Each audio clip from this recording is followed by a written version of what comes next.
If I'm not the mind, if I'm just bare light, what am I thinking? Nothing. What do I need? Nothing. Who are my enemies? Nobody. Fear comes when the mind kicks in.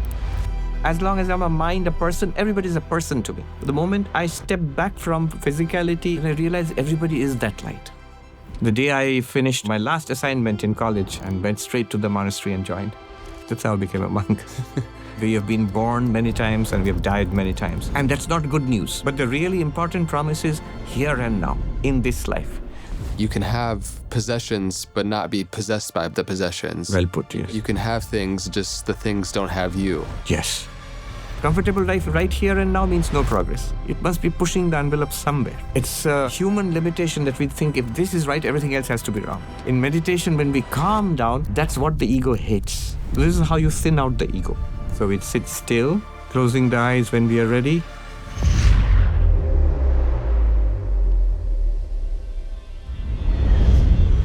This is actually the first Know Thyself podcast with our new background set.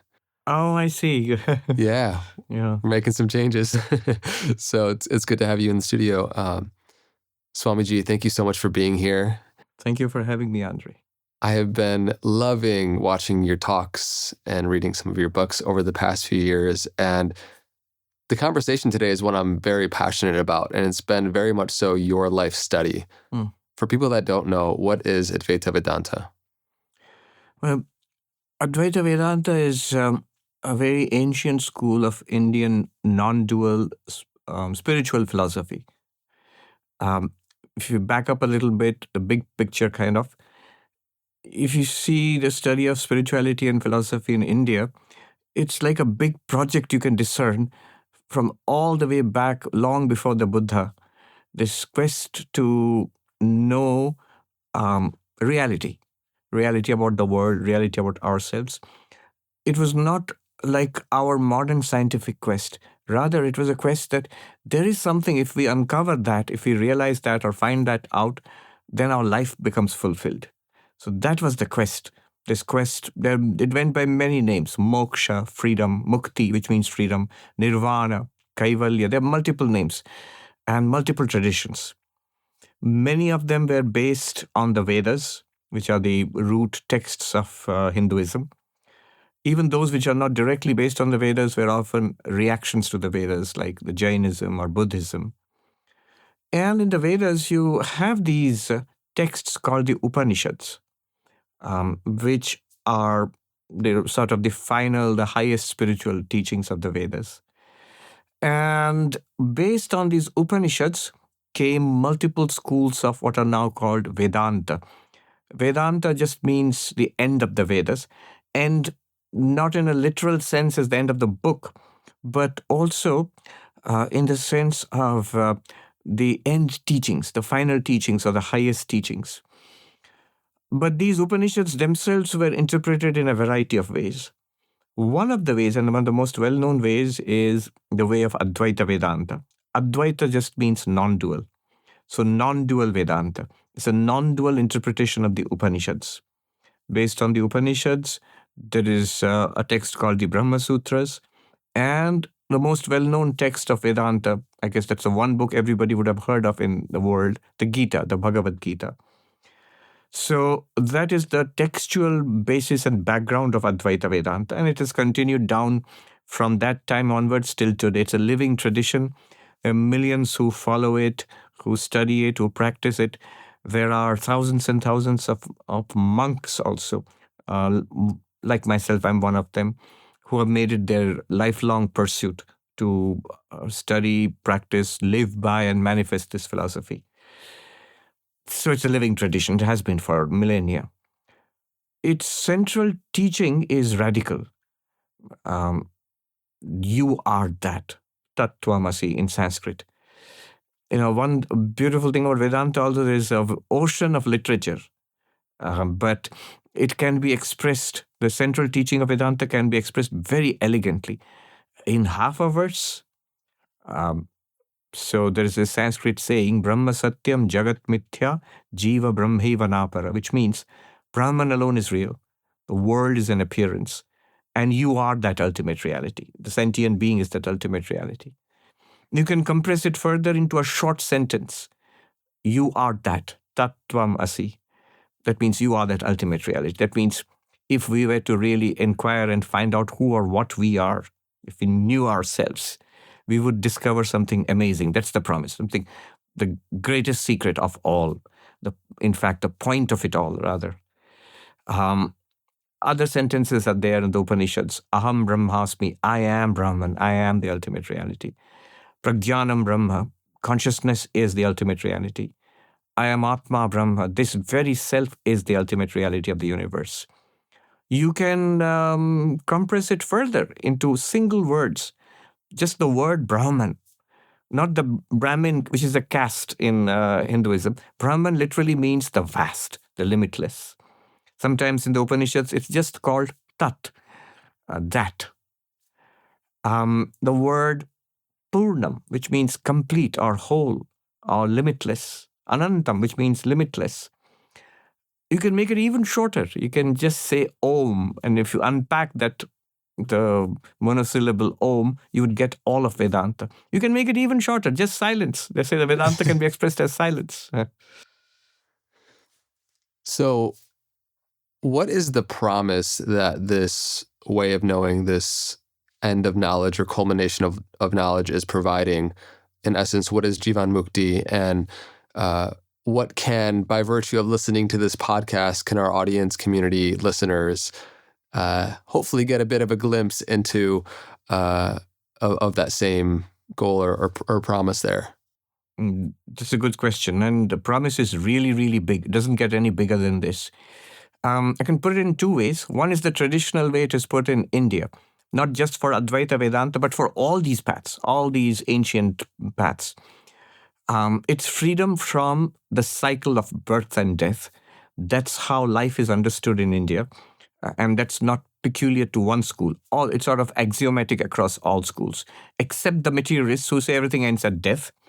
But other than that, all other schools, Advaita Vedanta, the other schools of Vedanta, the Shaiva schools, the Shakta schools, the Buddhists, the Jains, the Sikhs, every shade of religion and philosophy in India, they've sort of axiomatically said the description of life is this cycle of birth and death. This is not our first time here and won't be our last. We have been here many times. We have been born many times and we have died many times. And that's not good news because we have been repeating this cycle of birth and death, and it's a limited existence. It's full of suffering and limitation and sorrow and struggle. And a freedom from this cycle is possible. And so that's seen as the ultimate goal. So now that's the way it is traditionally put. In Advaita Vedanta, the result is moksha, freedom from the cycle of birth and death. But if you want to put it in less theological terms, if you will, something much more universally acceptable. When I came here to the West, they warned me that this talk about the cycle of birth and death doesn't go down so easily in the West, in America especially, as it does in India, because it's sort of axiomatic in India. But suppose one doesn't have those presuppositions. What can be put something in a form that is universally acceptable to everybody is the attainment of deep, lasting happiness or bliss, if you will, and overcoming of suffering. A deep solution to the problem of suffering, the existential problem of human life. So basically, it amounts to the same thing: overcoming the cycle of, transcending the cycle of birth and death, and overcoming suffering. Basically, the same thing. This is also the language in which the other schools are also put. Buddhism also, the Buddha said, life is suffering, and there is a possibility of freedom from this suffering, and that's what he called nirvana. Exactly in the same way, Advaita Vedanta says deep, lasting fulfillment is possible. In Sanskrit word ananda, bliss is possible, and freedom from suffering is possible. And that's what it aims to deliver. This is the promise. And this is sort of universally acceptable. This is the principle on which the United States was founded, the Declaration of Independence, the pursuit of happiness and of liberty and the right to life.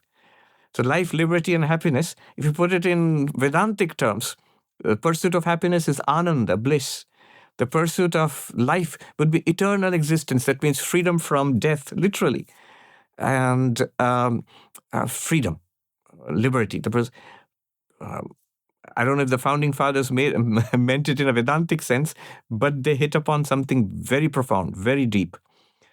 Now, Vedanta also says that this realization is possible. It's not a post-mortem spirituality that you have to wait after death. After death you get to see God, or after death you get to go to heaven. Quite possible, and I do believe that's possible. But the really important promise is here and now, in this life. So that's the word you refer to, Jivan Mukti. The Sanskrit word Jivan Mukti means free while living in this body. So that's what the Advaita Vedanta aims at. That is not common to all the schools, because some of the schools would say that you really cannot be perfect in this life. You have to die and go to a higher state of existence. All that might be fine, but Advaita Vedanta, it is that way. It is very, very practical. It says that what is there must be here too. There's a saying: if you have it here, you have it there. If you don't have it here, you won't have it there. So the enlightenment which you get here will serve you there. There means maybe after death or in heaven or wherever it is. So realization of this and living it in this life. Swami Vivekananda, he put it beautifully. He said, basically spirituality is the manifestation of the divinity already within us. So the divinity already within us, our real nature, to know it, and not just to know it, but to live it, to manifest it. He put it in other words. He said, my mission in life can be put in a few words. Vivekananda. He says, it is to teach unto humanity their inner divinity and how to make it manifest in every movement of life. It's in our thought, in our emotion, in our speech, in our actions. So that is the promise. And Advaita Vedanta as a path within what you might say is the umbrella of Jnana Yoga as a vehicle towards self-realization. We all have our own individual constitution and maybe resonate towards specific paths, which I'm sure we could, elaborate on. But there's something that has resonated so deeply within me, the path of Jnana Yoga, to be able to experientially verify claims and in our real-time experience, and especially as an intellectually and analytically dominant society and culture, I think is a really beautiful pathway and opening of the door for people to start to examine the nature of self and reality. And you do that, and you help guide people in that as well, so beautifully. And so when you think about the epistemic orientation of Jnana Yoga, of the way in which we come to know, could you expand about that? Yes, so I'll just touch upon this. You just mentioned our constitutions differ. You hit upon something very deep there. One reason why a variety of paths is desirable, well, there are two aspects to this. One is the nature of that ultimate reality. It could be, in fact, we hold that the nature of that ultimate reality which we are seeking, our ultimate reality and the reality of this universe, this is what Vedanta is inquiring. And Vedanta's teaching is that they are the two. The two are the same. Our ultimate reality, what we truly are and what this universe truly is one and the same thing. In Vedantic language, it's Atman is equal to Brahman. Atman means our inner self. Brahman is the reality of this universe. It's the same reality. So one thing is that the ultimate reality is so capacious that you can approach it in different ways. You can have different theologies, you can have different philosophies, and all would be right. It's a human limitation that we think if this is right, everything else has to be wrong. This is something really beautiful about ancient India. Until today, it's part of Indian culture that there can be multiplicity of viewpoints. And it doesn't mean that one is right and everything else is wrong. They could all be right. In fact, we hold that they are all right. Also, that's from the perspective of the ultimate reality. But from our perspective, as you said, we are diverse. Human beings are of many kinds, the internal constitution. So it makes sense to have multiple pathways, some more emotion-related, heart-related, some more intellect-related, some more action-oriented. Vivekananda, in fact, was the opinion that He was of the opinion that you should have all of them in your spiritual life. A balanced spiritual life should be intellectual, should be devotional, should be meditative, and should be action-oriented also. All of them can be and should be part of a wholesome spiritual life. All right, but now to your question about the epistemology of Jnana Yoga. Yes, you're right.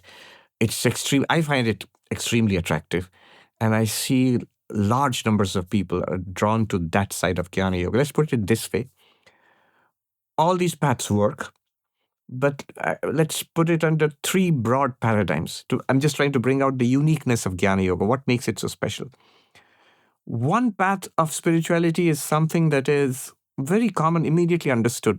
You might call it the devotional path. There's a Sanskrit word for it, bhakti, the love of God or love of devotion. So if you see temples, churches, mosques, they're all devotional paths. Here we are told that there is an ultimate reality, call it God or Vishnu or Shiva or Father in heaven or Jehovah or Allah.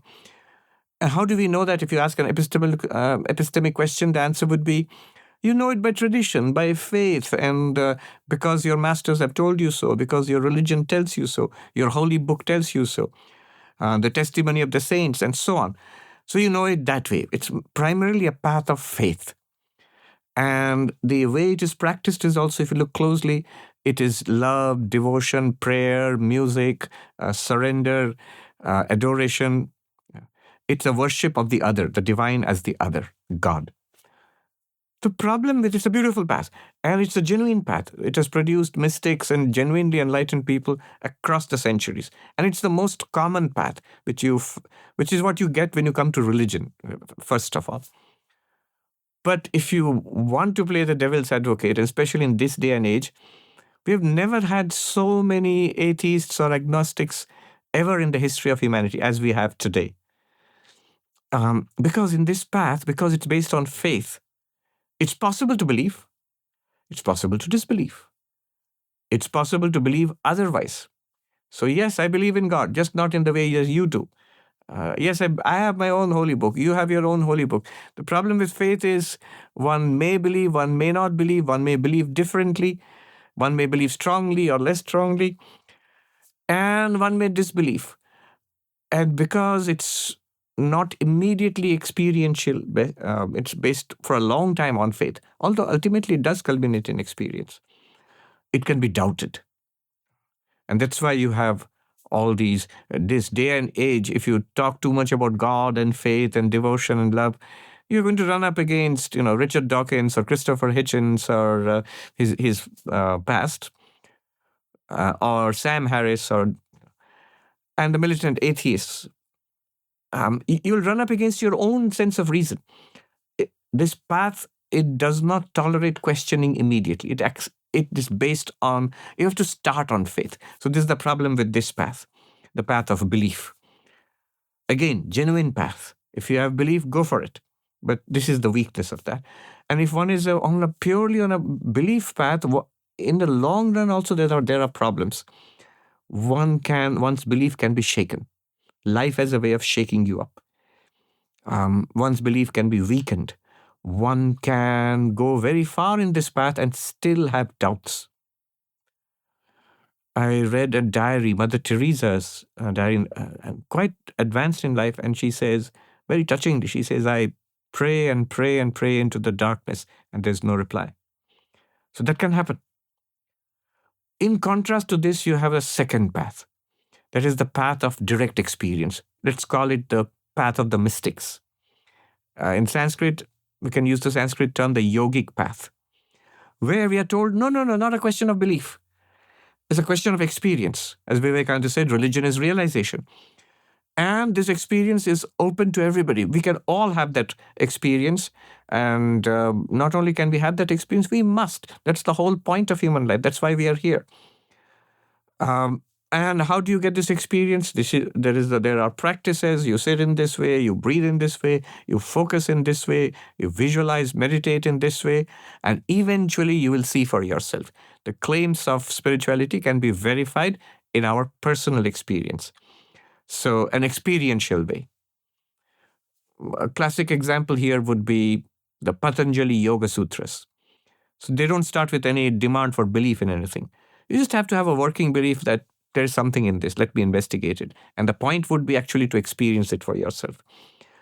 But notice, even here also, if one were to be a little bit of a devil's advocate, try to find fault.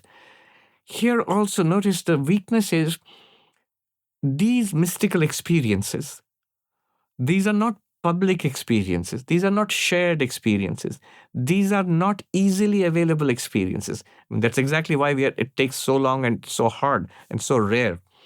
When they're genuine, they're powerful, they're transformative, and they're conclusive. For those who have had genuine mystical experiences, they don't need any other proof. And that's the testimony of mystics in every religion. They are people who saw, men and women across the centuries, across civilizations, across religions, the testimony of the mystics. But if you were to look at the lives of the mystics, how were they received? When they say, I'm hearing the voice of God, or Sri Ramakrishna would have the vision of the Divine Mother Kali, the first reaction of people around them is, you're crazy. Why? Because it's outlandish and we don't see it. You say you are seeing it. As the philosopher Hume said, extraordinary claims require extraordinary proof. So you're saying God, where is the extraordinary? There's not even ordinary proof, let alone extraordinary proof. There's that saying, the psychotic drowns in the same oceans that the mystics swim with delight in. Beautifully put. Yes, I've read that somewhere. And that's the other side of it.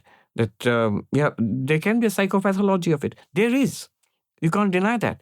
If there are genuine mystic experiences, there are also minds which are profoundly disturbed. There are ways of distinguishing between the two, but that ways can be subtle. They need not be entirely obvious. And we have, one of the superpowers which we all have is fooling ourselves, deluding ourselves. The minds can do that. They're very powerful that way.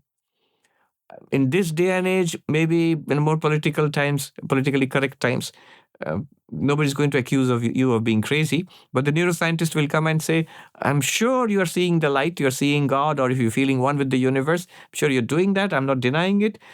But it's just because you have a stroke on this hemisphere of the brain, or someone, neuroscience will come up with a physical explanation. You're not one with the universe, certainly not. But you just feel like that because there's a stroke in your brain, or there's some bleeding going on, a tumor pressing against such and such neuron. Or they will just say, what are you smoking? Especially here in California, or even now in New York. What are you smoking? Are you high on something? So the mystical experience, in principle, is not conclusive.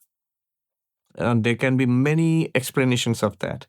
Meaning it's not externally verifiable because it's a subjective transpersonal experience that is within your experience. It's still a very good, strong claim because it says, like science, do this and you'll see for yourself. But then there's a whole question of distinguishing it from neurological problems, from mental illness, from wishful thinking, or from drug-induced experiences. How is that any different from this? As against that, there is a third paradigm of spirituality. So we have the belief-based paradigm, the bhakti traditions. We have the direct experience paradigms, the mystical, the yogic traditions, which are all very powerful. And the bhakti traditions themselves would culminate eventually in a mystical experiences. That's how it is understood in India. You would eventually, Mirabai would see her beloved Krishna, but it starts with belief, whereas the yogic paths start with practice. Whereas the third paradigm, now I'm narrowing down to the question about epistemology of Advaita Vedanta. This path of knowledge, Jnana Yoga simply means the yoga of knowledge. It is not based on faith. If you believe it, well and good. We're told that you are that ultimate reality, your limitless consciousness, existence, bliss. If you believe that, well and good for you, but that's not the point. One has to come to grasp this and to realize it for oneself. It's like going to college, and if the professor is teaching math or physics or something, and you say, well, I really like you, I believe what you are saying. The professor would just be exasperated. He says, you don't have to believe what I say. I hope you come to see it for yourself. It's important that you learn this. So Vedanta is, first of all, it's not belief-based. Second, It's not even based on special experiences.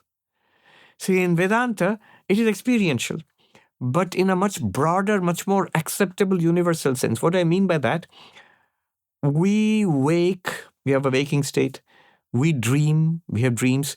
We sleep, we have deep sleep, all of us. These three states are common to everybody. You don't have to be a mystic. Just about everybody is awake, and we sleep and dream. Even animals do that. And Vedanta says that common, universally acceptable experience is enough to begin our inquiry. What Vedanta does is it takes that and then step by step shows us clearly demarcated methods, methodologies, which will point to us what Vedanta wants us to realize. They're saying that what the reality we're trying to point out, you know yourself, well, you are right here. And what we are trying to point out about yourself is also right here. It's just that we don't see it. And Vedanta aims to help us to see it. So it is not faith belief based. It is also not based on special mystical experiences. It's based on experience.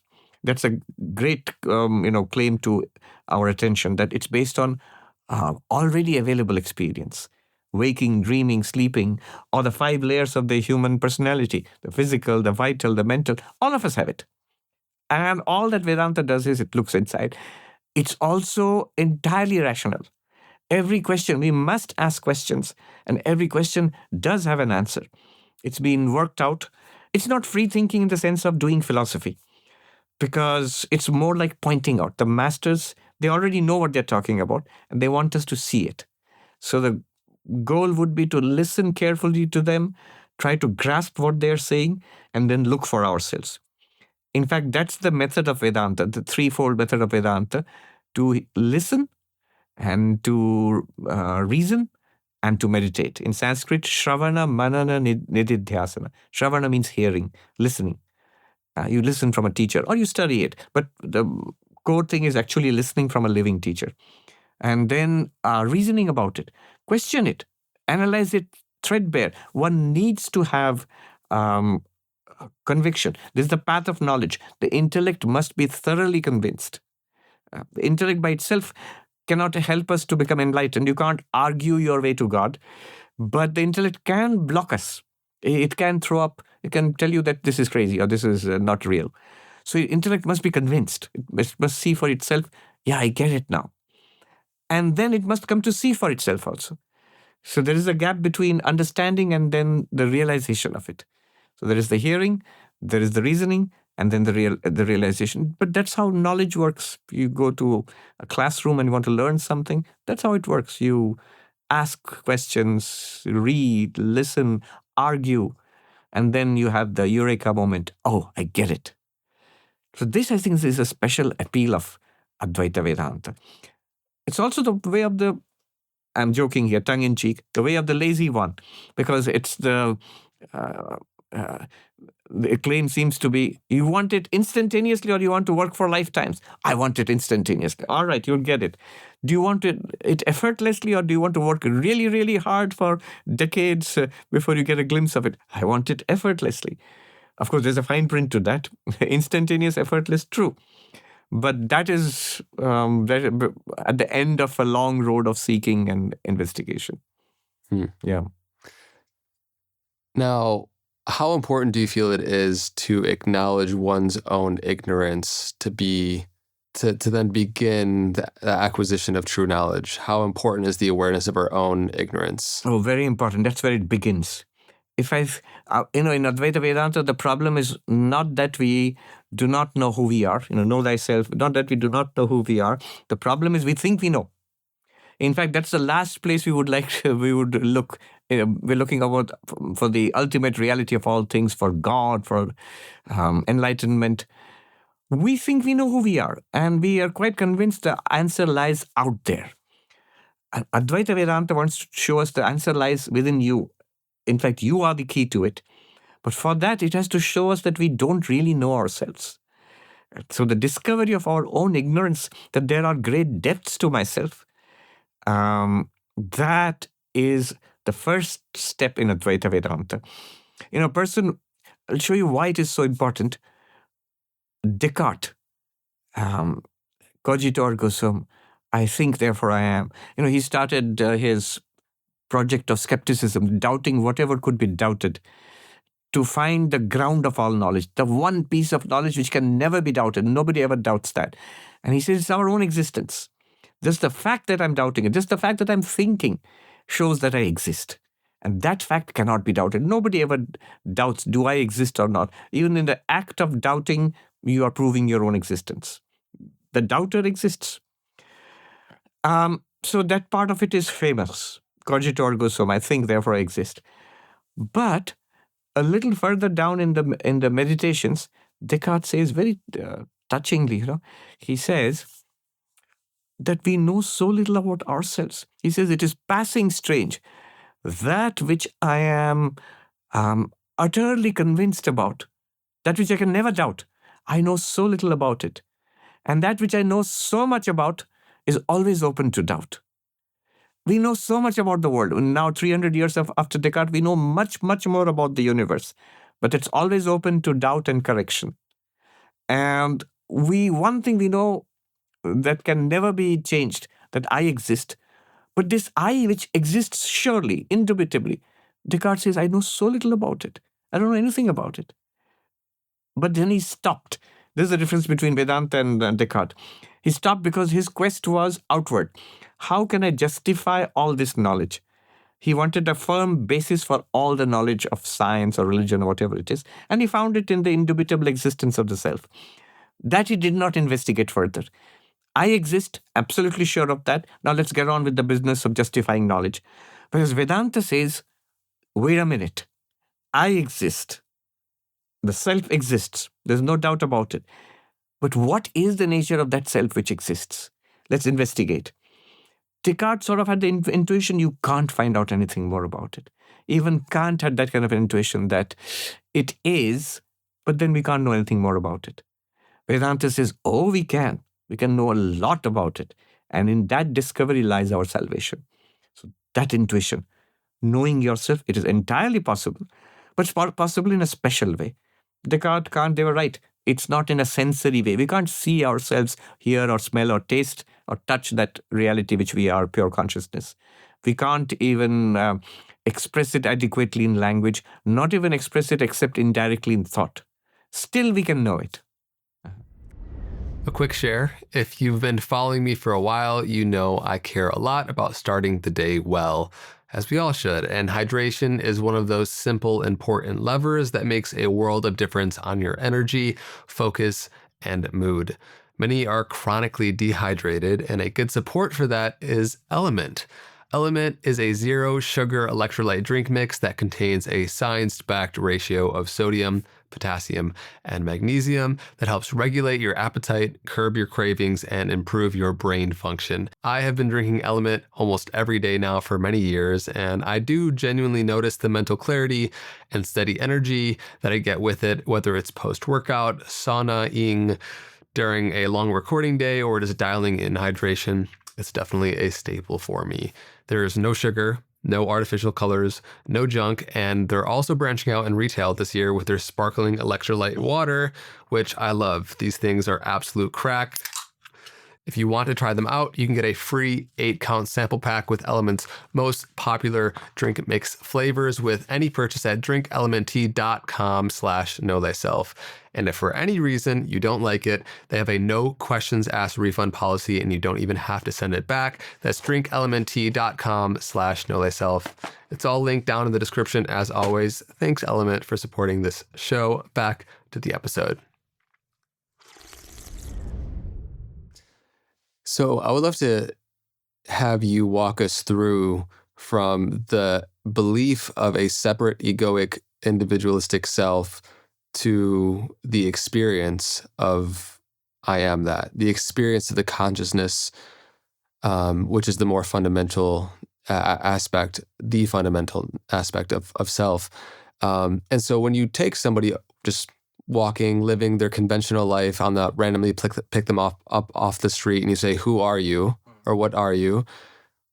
There are all these presumptions about our name, our ethnicity, our religion, our caste, our creed, who we are as a mind and a body. And what you're proposing here, which is not foreign to people who have listened to the show before, from the various different mystics and sages to the consciousness researchers and physicists, we've explored this. But I'd love for you to walk us back into examining who we are in our most fundamental essence, and consciousness, as it's often referred to as light. I would love for you to draw on that metaphor as well, if you could. Yes, as you said, it's not new. And it's not in particularly unique to Advaita Vedanta. Though I believe in all my explorations of literature in the field, in the East and the West, modern and ancient, nothing is developed as deeply or in such a sophisticated way as Advaita Vedanta. In many traditions, it's there, but it's been either marginalized or even actively persecuted. This non-dual teaching that you are that ultimate reality. Sometimes it can seem extremely blasphemous. In Vedantic schools also, there are dualistic Vedantic schools which consider us, the non-dualists, just outside the pale because you guys are crazy, you're megalomaniacs, you think you're God or something. So, yes, the path of Advaita Vedanta is analytic. And it starts with experience, an analysis of our experience. Experience here, the path is what philosophers might today call phenomenological, looking into how it feels. As I said, it is not unique. You've talked to people who would have said more or less the same thing. But it's good to cover that ground again and again. Listen carefully and see where it takes us. So it starts with the misconception that we know who we are. And first, that must be dissolved. To know who I am, Advaita Vedanta starts with deconstructing who I am. So if you, as you said, ask the person just off the street, who are you? And I like the question, what are you? Who are you is more catchy, but who can be misleading, especially in our day and age. Who means, oh, am I a musician, or am I a scholar, or am I a good person, or what kind of person am I, or what's my profession, what's my destiny in life, what's God's plan for me. That's how I define who I am. That's not what Advaita Vedanta is talking about. It's much more literal sense. What exactly are you? And then if you push the person, in fact, it's helpful to ask, point to yourself. Then we generally would say, here, I am this. So Advaita would say, so you are the body? So I guess I am. Well, notice something. I, the self, I say I am the body. But notice that the body is an object. Like this glass, like this table. It's an object. It's something that I experience. I, the experiencer, the subject, and the object are not literally the same. It's in fact even not allowed either by grammar or philosophy. It is self-referencing. So the object must be distinct from the subject. And then in that case, the body is an object. Clearly, it's an object. Another way of looking at this is that I am the experiencer and the body is the experienced. I can see the body, I can smell, I can taste, I can touch, I can even hear my tummy rumbling. So all my senses operate on the body as an object, as they do on other things in the world. So that which is an object of experience and that which is the subject of experience, in Vedantic terms, the seer and the seen, they are never literally the same. So that is an intuition which we apply. These arguments are not geometrical proofs, they're not mathematical proofs, but they are more like legal arguments, like a lawyer would argue in front of a jury, trying to persuade you with a battery of arguments. So one is the intuition that I am the knower, the experiencer, the subject of this body, which is the known, the experienced, the seen, the heard, the smelt, the tasted. How is this different from anything else that I see or hear? And I don't say I am that thing. I see it. That doesn't make me a glass. I see the table. Doesn't make me a table. That's ridiculous.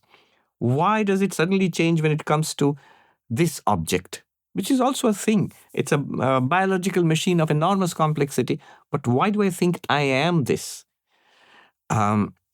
Then another argument, even more subtle argument would be, notice, you are conscious and you're conscious of the body. What Vedanta is trying to do here is argue, we all accept that we are conscious. Nobody denies it. We are conscious. But we think we are a body with consciousness, or we are a bundle of body, mind, consciousness, and all of that. But Vedanta is saying, no, you are consciousness with a body. In fact, more precisely, we are conscious of a body. If we ask the question, you and the body, on which side would you put consciousness? You and that object, on which side would you put consciousness? What does it feel like? Does it feel like consciousness is there and I'm here? No, it feels like I'm here. I'm conscious of that thing. I have no feeling of whether that thing is conscious. In fact, the only place where we find consciousness is in ourselves. Immediately, I must clarify. People will say, well, you're surrounded by people. Andre is conscious. But I'm not conscious of Andre's consciousness. I'm conscious of Andre's body, language, behavior, the visual evidence, body language, all of that. If I were a telepath, I would look into Andre's mind. But at no point, it's just technically impossible. It's impossible in principle to make consciousness an object. And that's very interesting. Everything else can be objectified. So you find consciousness is always on the side of the self. And the body is an object. Consciousness is not on the side of the body. This thing is an object, and I am aware of it. So that which I'm aware of, and I, the awareness, these two must be distinct. Another argument could be the body is a stream of changes. This matter continuously changing here. I'm eating, and the body is perspiring or evacuating, eliminating waste. Matter is continuously flowing through this machine. And I have the intuition of being the same person. The baby's body and the child and the young person and the middle-aged person, so different. Has changed so much. But a common sense tells me, memory tells me, law tells me, you're the same person. The baby and the child, the young person and this middle-aged person, you are the same person. Then that same person and the ever-changing body, the never-changing person, self, the ever-changing body. How can never-changing and ever-changing be the same thing? They can't be the same thing, literally not the same thing. And like this, so what Vedanta will do is point to something in our experience. Subject-object, seer and the seen. Conscious, not conscious. Changing, not changing. And begin to convince us, I, whatever I am not literally the body. I, the unchanging, cannot be the ever-changing body. I, the consciousness, cannot be the object, which is the body. I, the seer, cannot be the seen or heard or smelt or tasted, which is the body.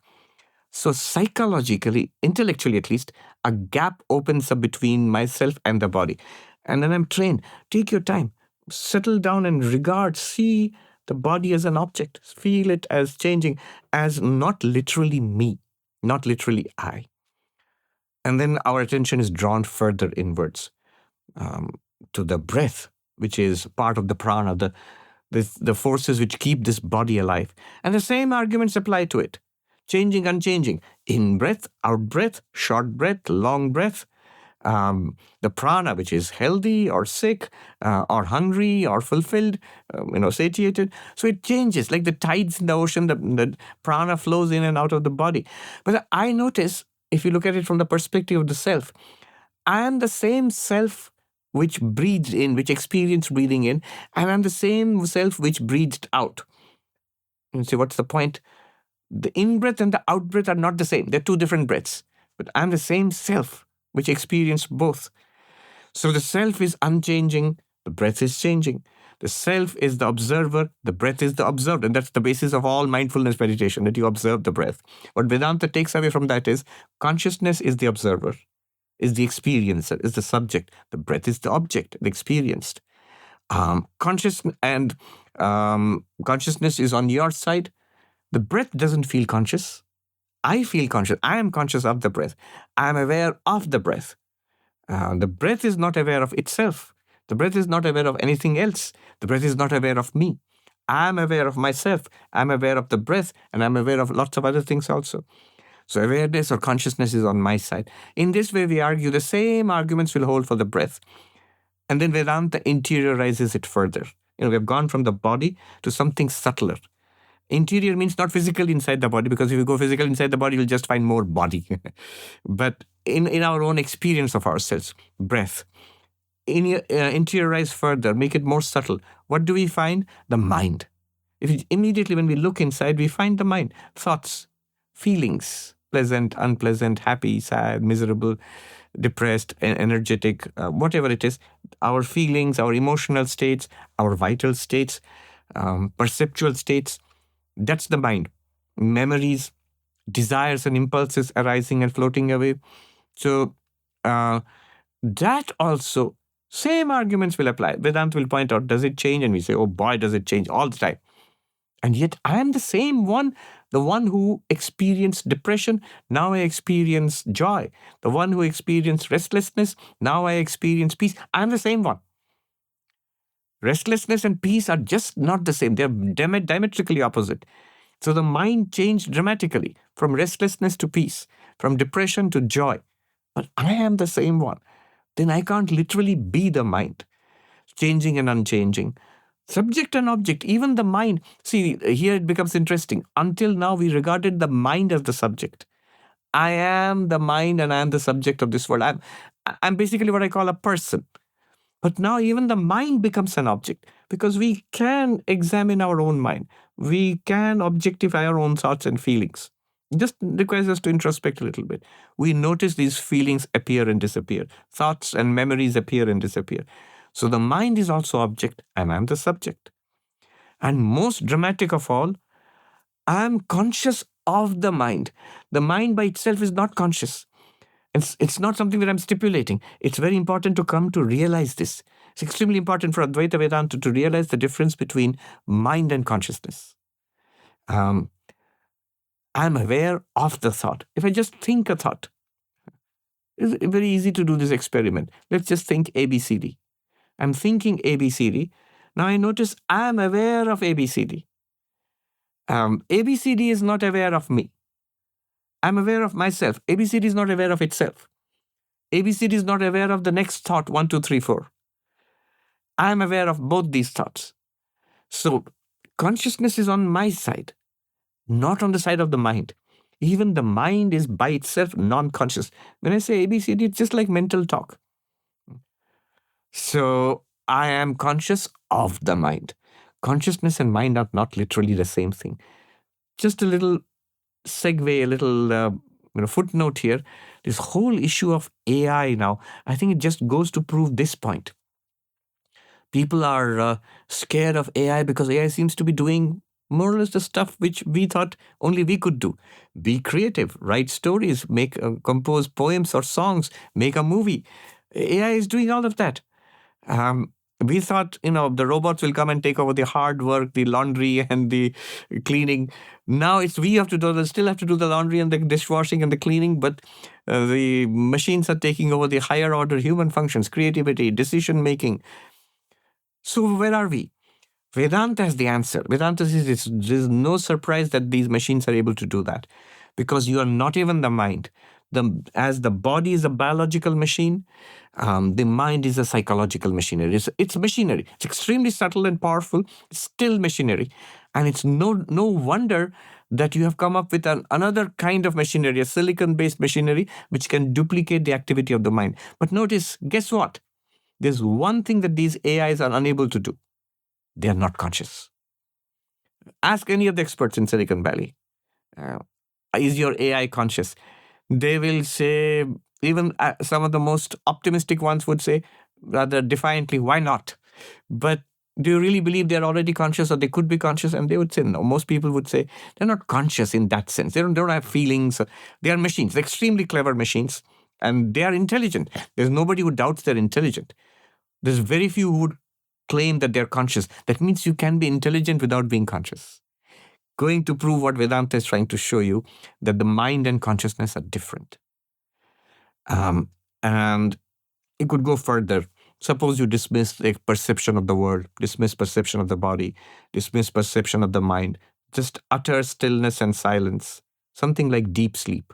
If you can simulate it, there also that silence, that absence of everything, that too is being revealed to consciousness. That's also an experience. The silence of deep sleep or coma or general anesthesia is not an absence of experience. It's an experience of absence. Whenever you have experience, consciousness must be there. So there is this very, you can debate about this because seems very radical, that there's consciousness even in deep sleep, even in general anesthesia, even in consciousness doesn't go away.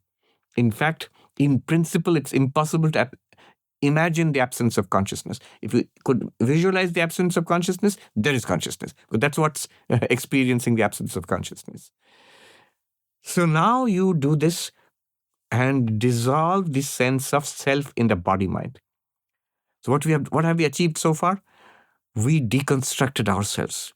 I'm sure I know what I am. I have this intuitive feeling. I know what I am. That's the first thing I know. But now whatever candidate I put forward to the question, show yourself, body. Now I have to admit I'm not literally the body. I'm not literally bones or flesh or blood. The breath, prana. I'm not literally prana.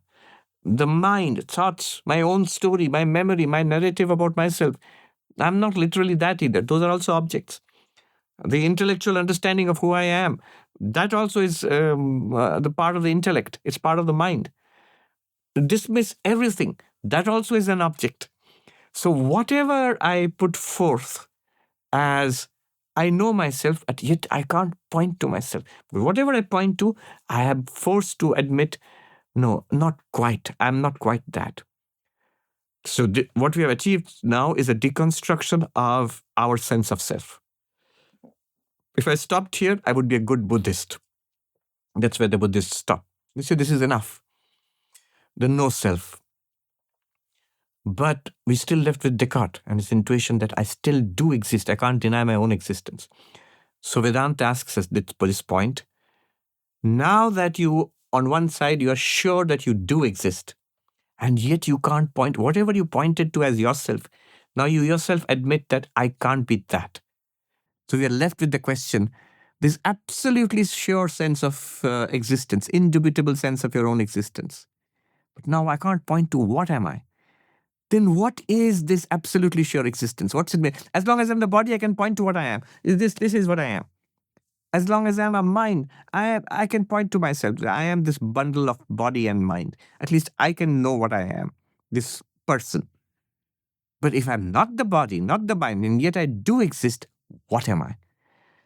And there Vedanta says, what is the one thing that you cannot dismiss? Consciousness, existence. I can't dismiss existence and I can't dismiss that I'm conscious. Not conscious in the sense that I'm thinking. Even if I drop all thinking, here is where we leave Descartes behind. Even if I drop all thinking, I'm still aware of not thinking. I asked a philosophy professor that I think, therefore I am. Every time Descartes falls asleep, he stops thinking. So does he not exist? Does he pop into existence every time he wakes up? In fact, there are gaps between thoughts even when we are awake. So does he pop in and out of existence? There's a school of Buddhism, the mind-only school, which actually says this, that our existence is actually a series of flashes of consciousness. But Vedanta says even the gap between the flashes is also illumined by consciousness. So consciousness is also existence. Existence is consciousness, phenomenologically speaking. There we have the bare nature of the self. But that consciousness is not an object. It can never be an object. Everything is an object to it. It can never be denied, and yet it's not an object. It's something utterly different. For the first time, we're confronted with something utterly different from anything that we have ever known. All that we have known were objects. The objects to consciousness. In fact, even the so-called subject, even the so-called self was an object to consciousness. Now we are left with the pure subject. This is what it means by pure consciousness. It doesn't mean a consciousness which is very clean or pure in a moral sense. It's just pure because it is bare consciousness or bare awareness. This is who we are at the ground level. Okay, so this is only the beginning of Vedanta, Advaita Vedanta. This is where a school like Sankhya, a very ancient school, it stops here. It says that, so we have two ultimate kinds of reality, consciousness and objects. We are consciousness, And the universe is objects. This collection of objects which call the universe, they give it a name, nature, Prakriti. So they have a thoroughly dualistic system, Purush and Prakriti, consciousness and object. And that's intuitive, kind of, because that's how we experience the world, subject and object. It just pushes it to its limit and says, everything objective includes your body, includes your mind, your thoughts, it's not yours. They all belong to the object. They all belong to nature. And you are bare awareness itself. The utterly non-objective, pure subject awareness. But Vedanta goes further. It says that what is the relationship between subject and object? The next question it asks is that, all right, I am awareness, but here is this objective universe. It contains everything I knew so far, the entire universe, but also what I thought I was. The body is part of this universe. Physics says the body is part of the universe. And we go beyond physics. We go to Vedanta saying even my thoughts, my mind, the personality I consider myself to be, that's also part of the universe. That's also part of the objective nature. Then what's the relationship between me, the consciousness, and all these objects? What's the relationship between Purusha and Prakriti? Sankhya says they're different, they interact. And the problem there would be, if we go by first principles, by argument, is how would two utterly different things interact? Two things which are, as Shankaracharya says, like light and darkness. They can't interact, and yet they seem to interact. Why can't they interact? Where would they touch? The point at which they interact, would that be consciousness or object? Everything is either object or consciousness, and they're interacting. You use the light metaphor. In Vedanta, we often use the light metaphor, but it has its limitation too, because light is also a material light, and this is also a material table or a glass. And it's reasonable that material light can interact with these material objects. But if consciousness is not a material light, then how can it interact with a material universe, which is utterly different from it? And so Advaita Vedanta comes to this conclusion that they are not utterly different. They are in fact one and the same thing. And here it might be confusing. Didn't you expend so much energy trying to separate the two? Yes, we did. But notice the fine print. We said that you, pure consciousness, you are distinct from everything that you experience. The entire universe, including your body, what seemed to be most intimate to you in your personality, you're distinct from all of that. You are this impersonal consciousness. And we hold on to that. But now what we are saying is, we never said, you are distinct from all of this, but what about all of this? Is all of this universe distinct from you? And Vedanta says no. What does it mean? In our dreams, the dreamer experiences a dream world and dream people and actions. In fact, a dream body also. We are ourselves there in our own dreams, like an avatar in a virtual reality. So we are there. But when I wake up, the whole thing disappears. I, the dreamer, I am distinct from whatever I dream about, the contents of my dream.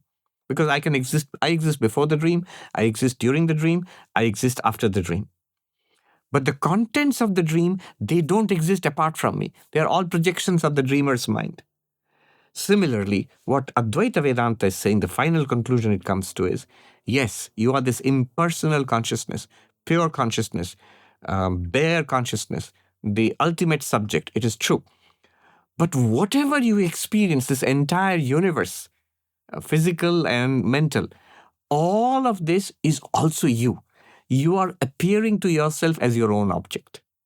So, just like a dreamer experiences himself as everything in the dream, you are distinct from the entire universe, but the universe is not distinct from you. This is the meaning of non-duality. There is no second reality apart from you, the bare consciousness, the pure consciousness. This is what's called Maya.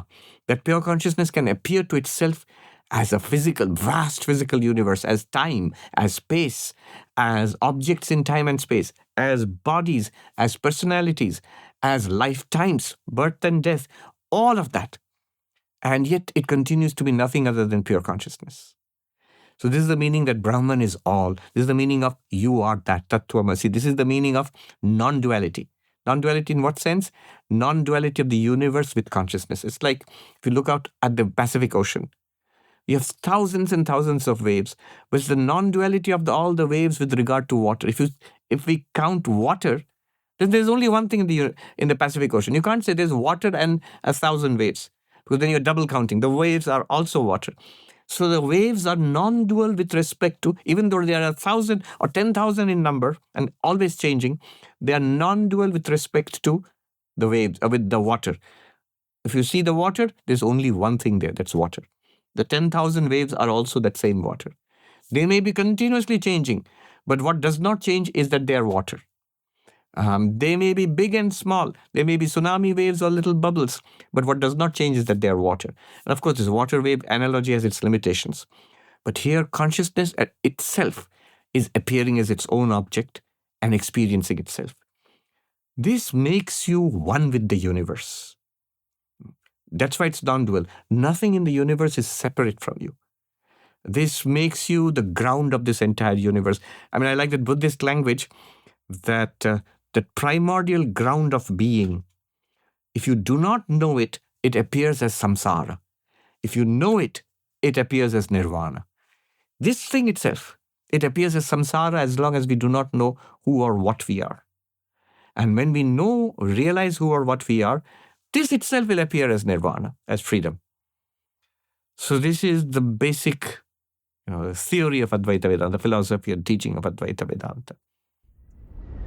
A quick share. If you've been watching for a while, you know that one tool I really enjoyed and gotten a lot of benefit from over the past few years is red light therapy.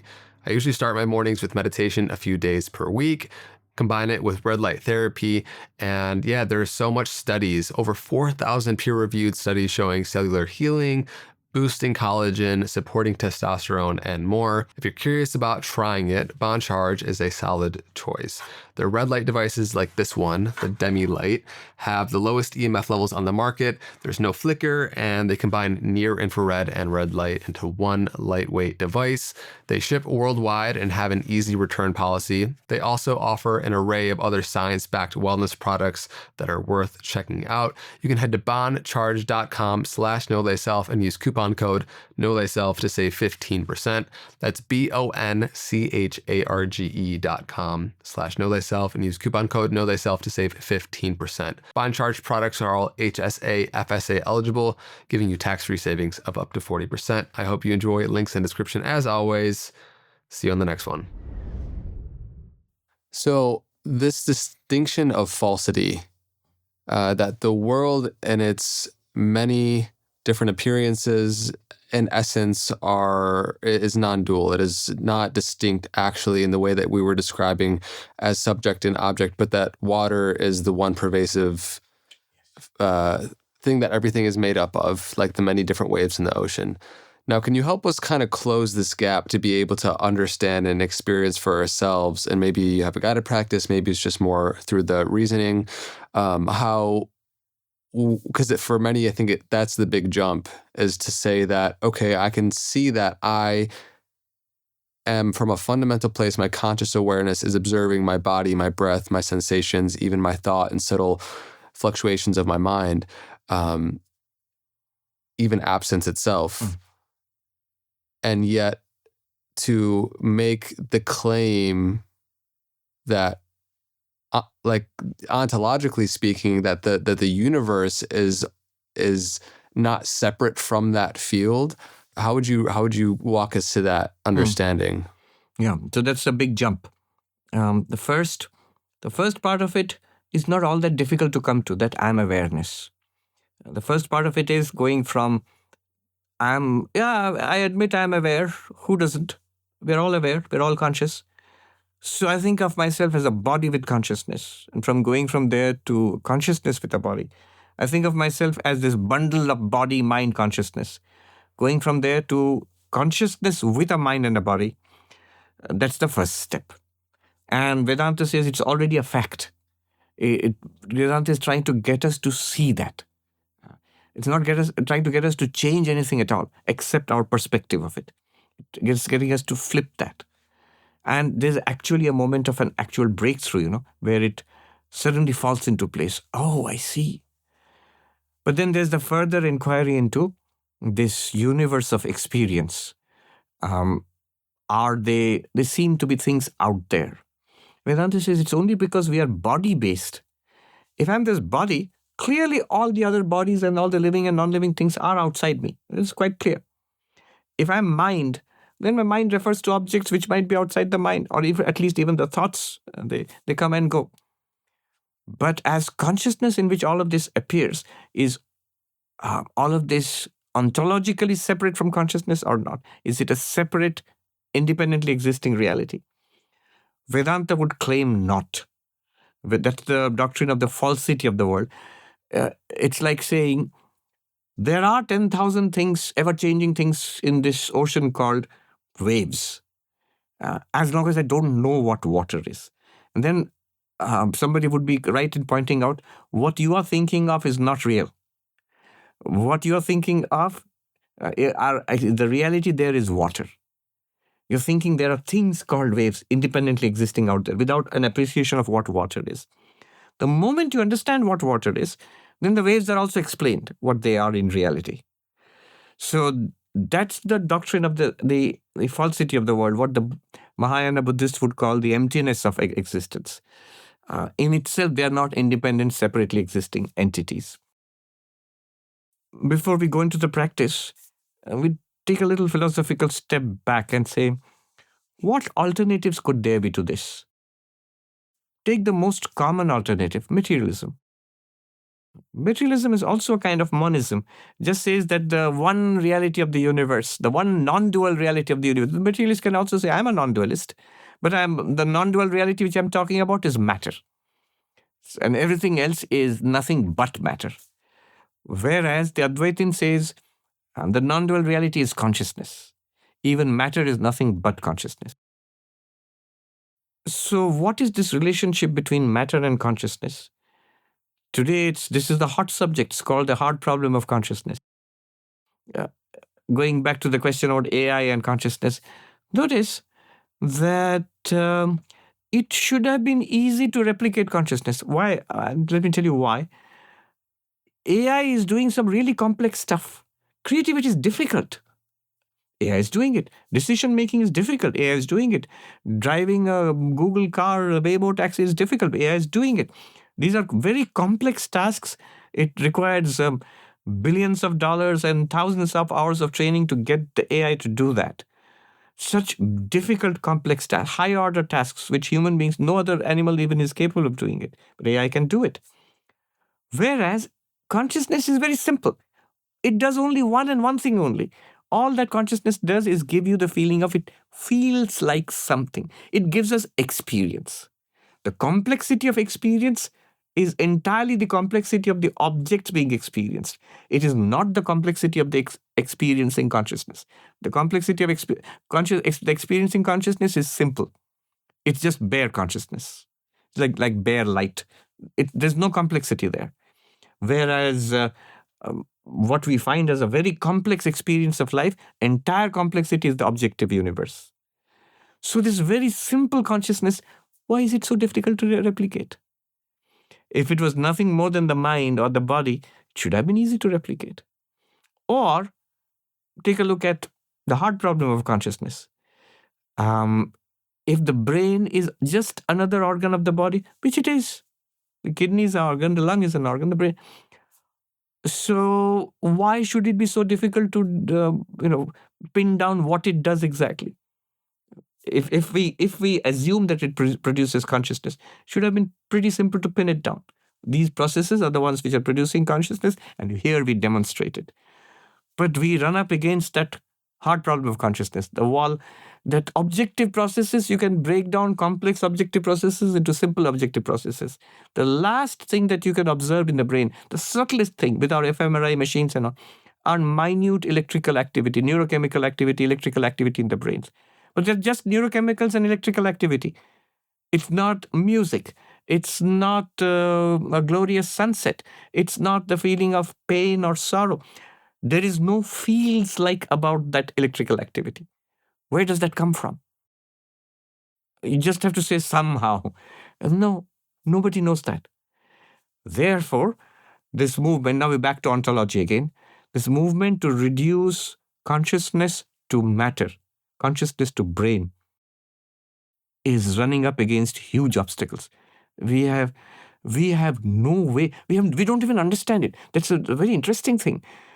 You get a traction on a problem when you have one or two explanations of it, contending theories. Take a guess how many contending explanations of consciousness there are. Robert Cohn, in his Closer to Truth podcast, he talks about a landscape of 325 theories, distinguishable theories. 325 competing explanations of what consciousness is. The latest issue of Scientific American has an article which talks about 29 major theories of consciousness. And they are very different from each other. And what does it mean? It just means we don't know. In science, when you narrow down on a particular theory, and the peer-reviewed process says, okay, we agree, this is the explanation of this phenomenon. That's when science says we know. Now it can become a published paper or part of your textbooks. That's called knowledge in science. When you have one theory, you can revise it later. But if you have 29 competing theories, or worse, 325 competing theories, it just means we have utterly no idea of what's going on. We are grasping at various possibilities. Therefore, the movement to reduce consciousness to matter, brain, neurological processes, they were, or a broader attempt to reduce the subject to the object. There was a movement, for example, in 1950s and 60s, the common language philosophy in Oxford University. So Gilbert Ryle's, the concept of mind. You can reduce consciousness or mind to a way of talking. There's no such thing. It's just an illusion created by the way we talk about it. None of that works. The question still remains. On the other hand, if we entertain the possibility that matter can be reduced to consciousness, the first immediate thing we see is that tallies with our experience. If that's your ontology, that consciousness is primary, notice then ontology and epistemology agree happily. Epistemically, knowledge and experience-wise, consciousness is prior. Nobody denies that. Nobody. Even the materialist does not deny that. Consciousness has to be prior. It's consciousness which experiences. So everybody agrees, epistemically, consciousness, epistemologically, it's first. Now, ontologically, what is primary or prior? Materialist says matter is prior. Our experience says that it is to consciousness that matter appears. The philosopher Galen Strawson says that, he wrote a tongue-in-cheek article in the New York Times, the hard problem of matter. He says there is no hard problem of consciousness. We are conscious. That's the first fact. It's before every fact. And then matter appears to us in consciousness. So the question is, what is matter, not what is consciousness? And when we investigate matter, we find it is disappearing before our very eyes, into subatomic particles, into quarks. Now they're talking about superstrings and whatnot. It's becoming more and more mysterious. In this context, I remember the physicist, cosmologist Penrose. I heard a quote about, he says, "I'm uncomfortable being called a materialist because, you see, I do not understand what matter is." It's becoming more mysterious. And curiously enough, somebody pointed out that in the last 20 years in physics conferences, there's a curious new entrant, consciousness, which is the last thing you would expect. You'd think consciousness is a biological thing, product of the brain. Why is it back into the fundamental nature of the universe again? This points to the Advaitic thing that maybe the two are not different. On one side, time, space, matter, energy. On the other side, consciousness. If you can't reduce consciousness to matter, then it stands to reason, how about treating consciousness as something fundamental? Leave them apart, consciousness and matter, but then you have the interaction problem of Sankhya. So if you do the other way around, in principle, consciousness is something that which is experienced in matter is that which is experienced in consciousness. Notice it preserves all our scientific findings, and it solves the hard problem of consciousness also, in the sense that consciousness becomes fundamental. What does consciousness do? It gives you experience. It feels like something to experience. And then the implications of it, if consciousness cannot be reduced to brain, in that case, it opens up the possibility that when the brain dies, consciousness need not die. If it's not being produced by the brain, if the brain is something like the door, everybody who is here has walked through that door. But we don't say the door is amazing. How did it produce all these amazing human beings? No. You can learn something about the stuff in this room by looking at the door. Certain dimensions and limitations. So you can learn a lot about mind and consciousness by studying the brain, as we are. But it doesn't explain consciousness. Doesn't even explain mind. So here is the ontological justification. Indian philosophy, by the way, these are not final answers, because Indian philosophy, thousands of years, deliberated upon this and came up with every possible alternative which is there in the world today. All those 325 theories were also prefigured in many of the Indian thinkers centuries or millennia ago. There are materialists, there are idealists, there are subjective idealists, there are absolutists, there are positions which have still not got any corresponding modern equivalent. But I find the Advaitic answer very satisfying. Philosophy, reason, but also your personal preference. It locates the ultimate reality in yourself. It locates the ground of all knowledge in yourself. And it also locates all value in yourself. Sat, Chit, Ananda. And if you look at philosophy, there's a study of reality, ontology.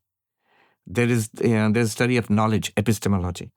And there is also something called axiology, where you club together all questions of value, of beauty, of value, of goodness, of morality. And look at what Vedanta does. It says that there is, the ground of all ontology is this being or existence, Sat. What makes all knowledge possible is Chit or consciousness. And what makes all value possible is this Ananda or bliss. And then goes further and says these three are not separate. They are in fact the same entity. That which is ontologically primary is also epistemologically primary, is also axiologically primary. And then it makes the most stunning claim of all. It is you. It is the real nature of the self. It's not that the self is part of that ultimate reality. No. The self is that ultimate reality, and that ultimate reality is the self. I'd like to start with a really profound story, well-known story of the 10th man. So it's an old Indian story of how 10 people friends were on a journey and they crossed a river. And then they had a doubt whether everybody's crossed or did somebody drown, and let's count. So one person starts counting and he counts 1, 2, 3, 4, 5, 6, 7, 8, 9. That can't be right. 1, 2, 3, 4, 5, 6, 7, 8, 9. And he says, oh, the 10th person's drowned. He's not here. He must have drowned. And somebody says, no, you're not doing it right. And that guy counts. Everyone who counts finds only 9. And then they sit down and start wailing and weeping. Oh, our poor friend, he drowned. And a wise passerby comes by and he says, why are you crying, my friends? Well, we were 10 and our poor friend drowned. Now we are. How do you know that the person's drowned? Well, we counted. There are only 9 of us left now. And so clearly the 10th man is not here. He must have drowned. We just crossed the river. And this person must have counted them and found there were 10, and he understood what's going on. Then he says, the 10th person is there. Don't worry. Don't stop crying. Really? It's there? Will you show us? Yes, I'll show him to it. It's perfectly all right. How? And he says, you count. We've already counted. Just humor me. Count again. So one of them got up and started counting. 1, 2, 3, 4, 5, 6, 7, 8, 9. I told you 9. And this passerby catches hold of the counter's hand and turns it around and says, 10. You are the 10th. In Sanskrit, Dashamas Tvamasi. Thou art the 10th. And this man goes, oh, I see. I'm the 10th. 1, 2, 3, 4, 5, 6, 7, 8, 9, 10. Wow. Others say, let me try. And they try and everybody finds the 10th one and they're very happy. Now, Advaita Vedanta uses this story. In fact, in more than one text, it's been used in one text, specially called the Panchadashi. So it illustrates the 7 stages of the spiritual journey in the Advaita path. So there is the first, the ignorance about the existence of the 10th person. Then the error that the 10th person is drowned. So like samsara, we do not know who we are or what we are. Then the error comes: sorrow, struggle, suffering, life and death, samsara. That's the second stage. They were weeping for the 10th person. And the third stage is the wise person comes along and tells them the 10th person is dead. That they still don't know what they don't know what the solution is. Where is the 10th person? But they believe the wise person. They take it that it's true. This is called indirect knowledge in Vedanta. When we read about Vedanta and we are told about Brahman, existence, consciousness, bliss, and all the stuff, we begin to form a general idea of which way we are going. So such a thing is there, and somehow I am that, and therefore everything is fine. So this is indirect knowledge. It still is not.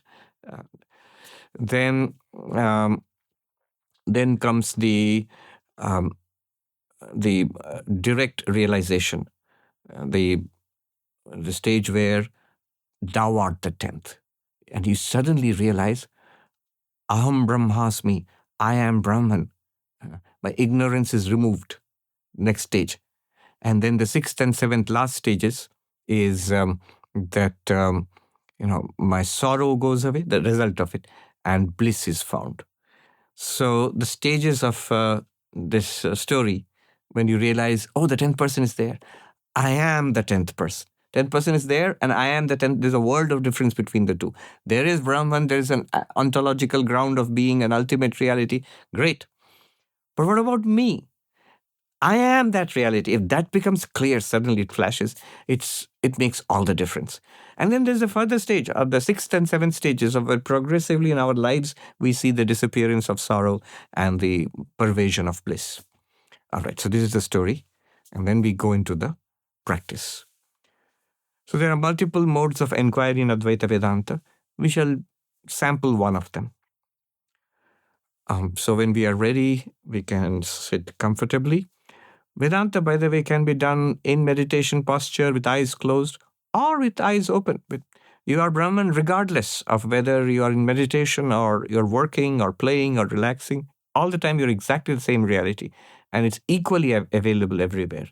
But initially, it's easier if we are quiet. So we sit still and keeping the back straight, closing the eyes when we are ready. Breathing in and breathing out, relaxed. Let us bring our attention to the body. Opening the eyes, we look down at the body, at our hands, at our lap. Closing the eyes, we feel the sensation of the body. From internally, the little aches and pains or the sensation of warmth, different parts of the body. This is the body. And question is, am I literally the body? Then we are invited to notice that the body has changed dramatically. Look at what it is now and what it was when it was a baby, so very different in size and shape. And as a child, as a young person, even what it was 5 years ago, it has changed dramatically. It's changing further. The body undergoes the so-called sixfold changes. Traditional Vedanta talk about the sixfold changes. Birth, and then coming into existence, then childhood, then youth and maturity, then aging and death. Those are the 6 changes. And yet I feel I am the same one. I was the one who was in that baby's body. I was the one identified with the child's body, and the same one at one time claimed to be a young person. Now I claim to be a middle-aged person. I am the same one.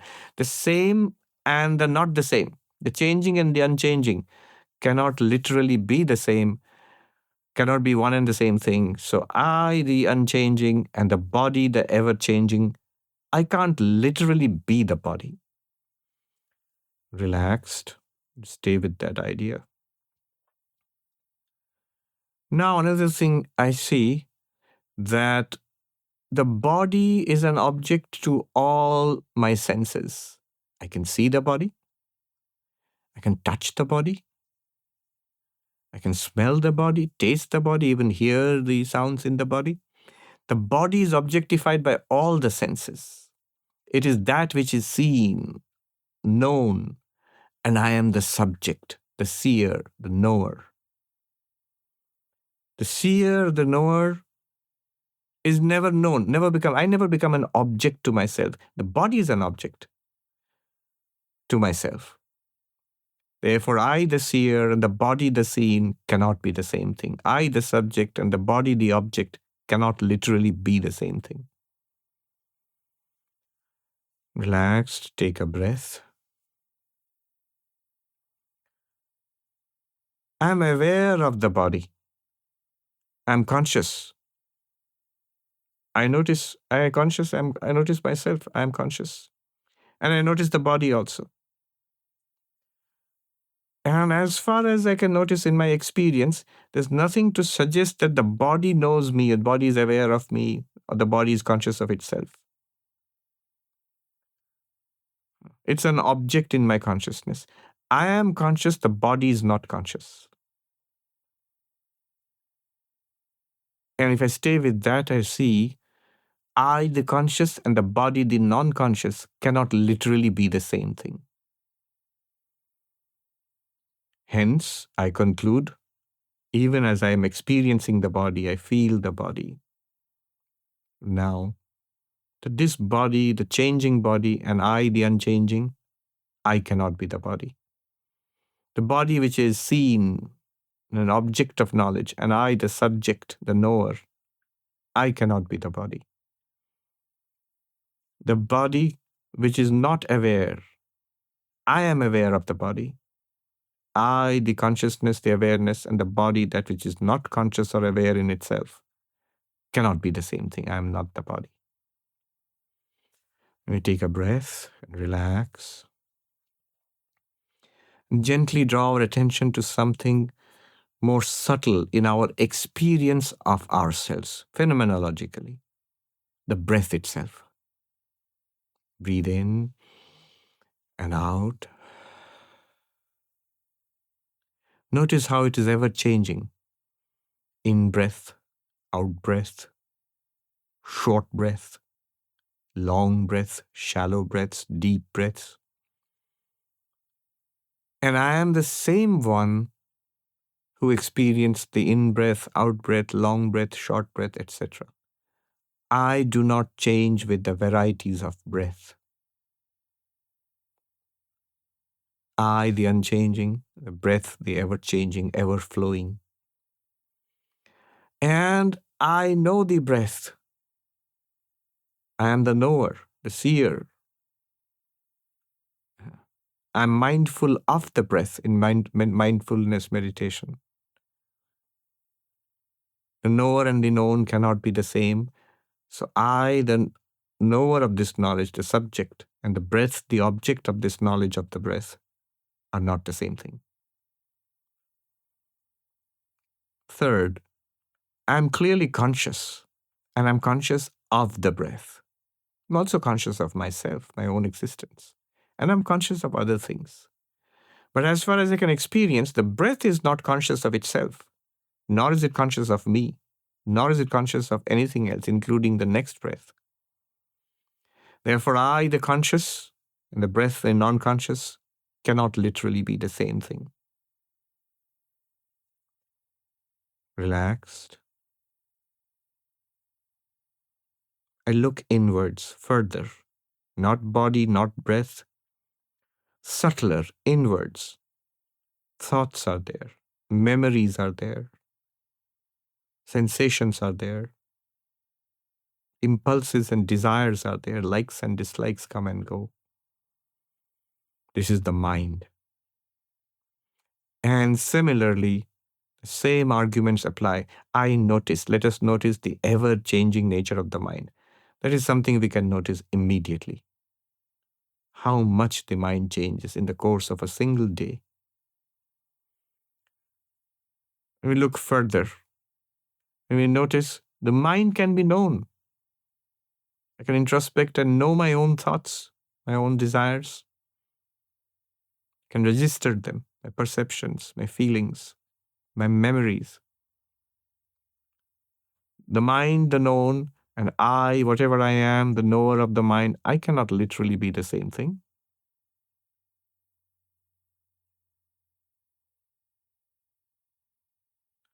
I, the knower, the mind is the known. Moving on, a very subtle observation. I'm clearly aware. And the mind, most startlingly, the mind is not aware by itself. Think a thought, A, B, C, D, or 1, 2, 3, 4. Just think it right now.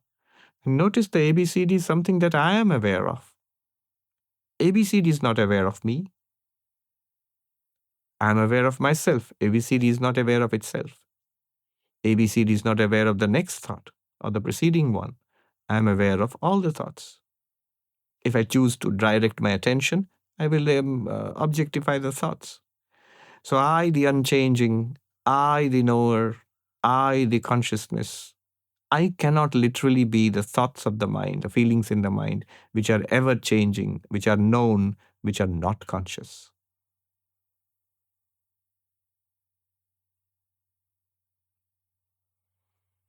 Breathing normally, relaxed. Let us bring our attention to the higher mind, the intellect, knowledge, the very instrument which is doing all this analysis right now. Whatever we are doing now is being done by the intellect. That which knows, that which has a firm sense of ego, I am so and so, which is clear to itself. Even that changes. Whenever I learn something new, intellect has changed. And I was the one who did not know. Now I know. I am the same one. I the same, the changing intellect cannot be the same, cannot be identical. I know the intellect. I'm aware of when I don't know something, I can see that I don't understand. When I understood it, I could see that I did understand it. And therefore, I am the knower of the intellect, the various stages of the intellect, and the intellect is the known. And finally, I am conscious of the intellect. The intellect, just like artificial intelligence, is not conscious of me. It's not conscious in itself, nor is it conscious of me. So I, the unchanging, the intellect, ever changing, I, the knower, the intellect, the known, I, the consciousness, the intellect, non-conscious, I cannot be the intellect also. Relaxed, breathing normally. Let us look back the physical body. Let us feel the physical body, which I am not. It's there, but I am not it. And breathe in and out. This breath, here it is, this breath, but I am not it. And the mind, thoughts, memories, it's there, subtle, I can look at it, but I am not it. And the intellect, which is doing this kind of an analysis, that also I am not, because I'm aware of it. It is changing. All of this I drop. The physical, the vital, the mental, the intellect, I drop. They disappear into nothing. They simulate a complete blank. What is it like to be in deep sleep? What is it like to be in general anesthesia? That utter absence, even the absence of an I, the experienced self, that also goes. There's nothing there to experience. That nothingness itself is the object of experience. Consciousness is still there, but not obvious because there's nothing to experience.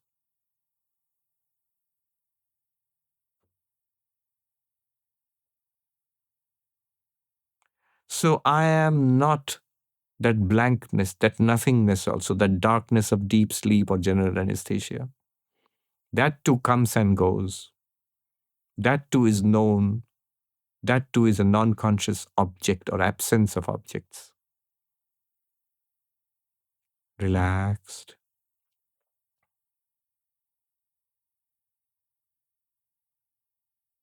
Now I bring to mind the 10th man story, how they counted, the 10th man counted all the other 9 and did not count himself.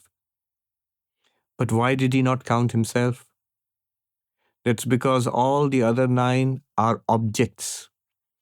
All along, he's used to counting objects, noticing objects, dealing with objects, speaking about objects, thinking and feeling about objects.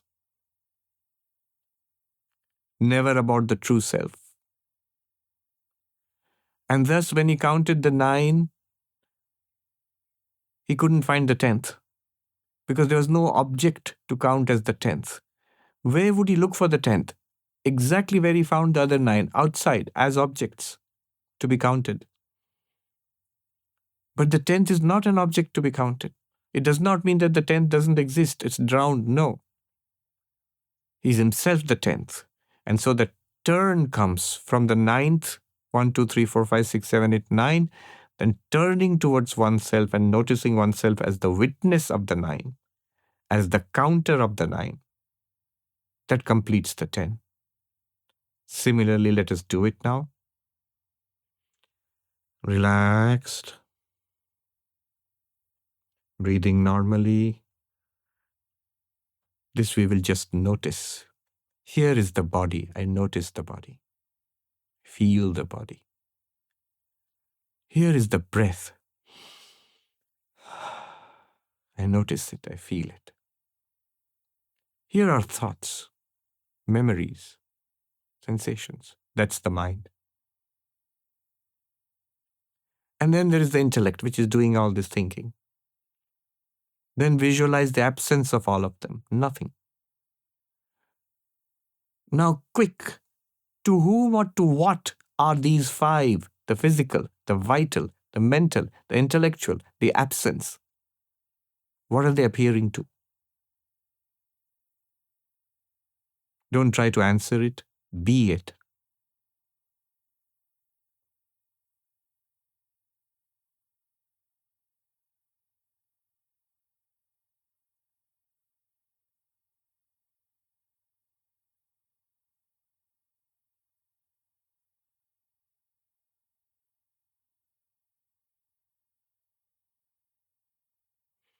Breathing normally, relaxed.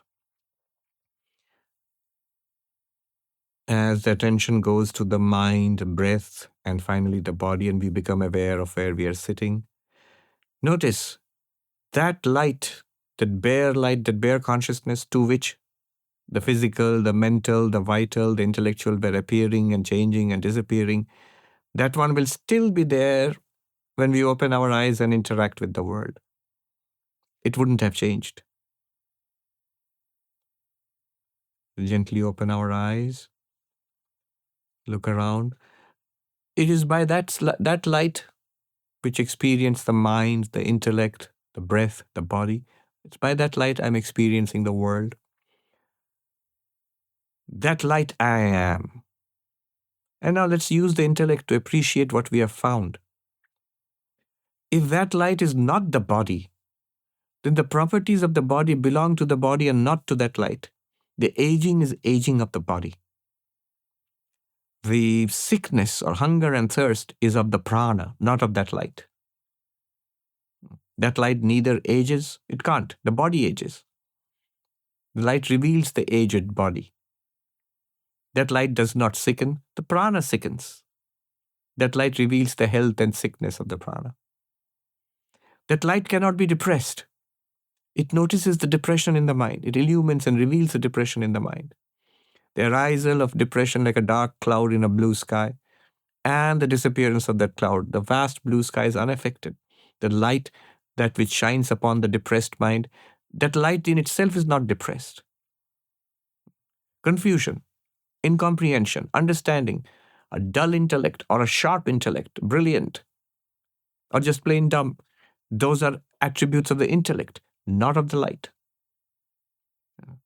So I am the witness, unaffected, of the 5 layers of the human personality: the physical, the vital, The mental includes the emotional also, the intellectual, and the absence of all of these.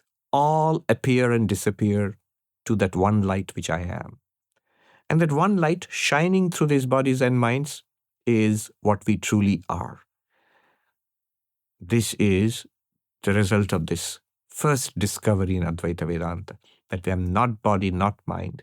Shankaracharya sings, I am not the intellect, I am not the memory, I am not the ego, I am not the mind. I am bliss, I am consciousness, I am Shiva, I am Shiva. Mano buddhyahankara chittani naham. He says, Chidananda Rupa, Shivoham, Shivoham. This is exactly what it means. It's something available to us all the time. We can notice it. All right. That's one of the kind of inquiries that we do. Notice here, it's a meditation, but not quite a meditation in the yogic sense, not quite a meditation in the mindfulness sense. Yeah. Thank you for that guided practice. I found it very beautiful, and also to picture however many thousands or hundreds of thousands of people may have joined in on that collectively, and just to feel the energy and the image of all those people sitting touches my heart, and the potency of that reminder. To me, this is where the intellectual understanding, by tasting it experientially, becomes an embodied way of being. When you took us from the 10-man story, where you go from the state of ignorance of self to awareness of ignorance to awareness of self, to then you could say the end of suffering, the rejoicing in bliss of your true nature, of your true self. To me, it fundamentally, completely changes your life and how you perceive pleasure, pain, what freedom and liberation is, and how possible it is for us all individually. Because right now we are living in a paradigm that is baked into postmodern culture that says happiness comes by virtue of externally arranging your external circumstances in a certain way, the acquisition of more. And the more money, the more followers, the more power you have, the happier and, the more increase in well-being. And what this experience, coupled with the reasoning, allows us to really see in our life is that we have all of those sensations, all of that experience of freedom and liberation within us, irrespective of what's happening externally. And so to me, this is where I would like to ask and inquire with you around this energy of what renunciation truly is, not as a mere turning away to go into the seclusion of forests and a sort of resignation and retirement from the world, which is, I think, conventionally thought of, but as an inner orientation towards how I believe Socrates was quoted going to Athens and saying, "Who knew there were so many things in this world in which I do not need?" Oh, yes. And by then having this experience where we just went through a guided practice, and you carry that and it resonates, and you build that experience into more of your daily life, it fundamentally changes how you orient towards your work, your relationships. There's not a single area in which it doesn't transform.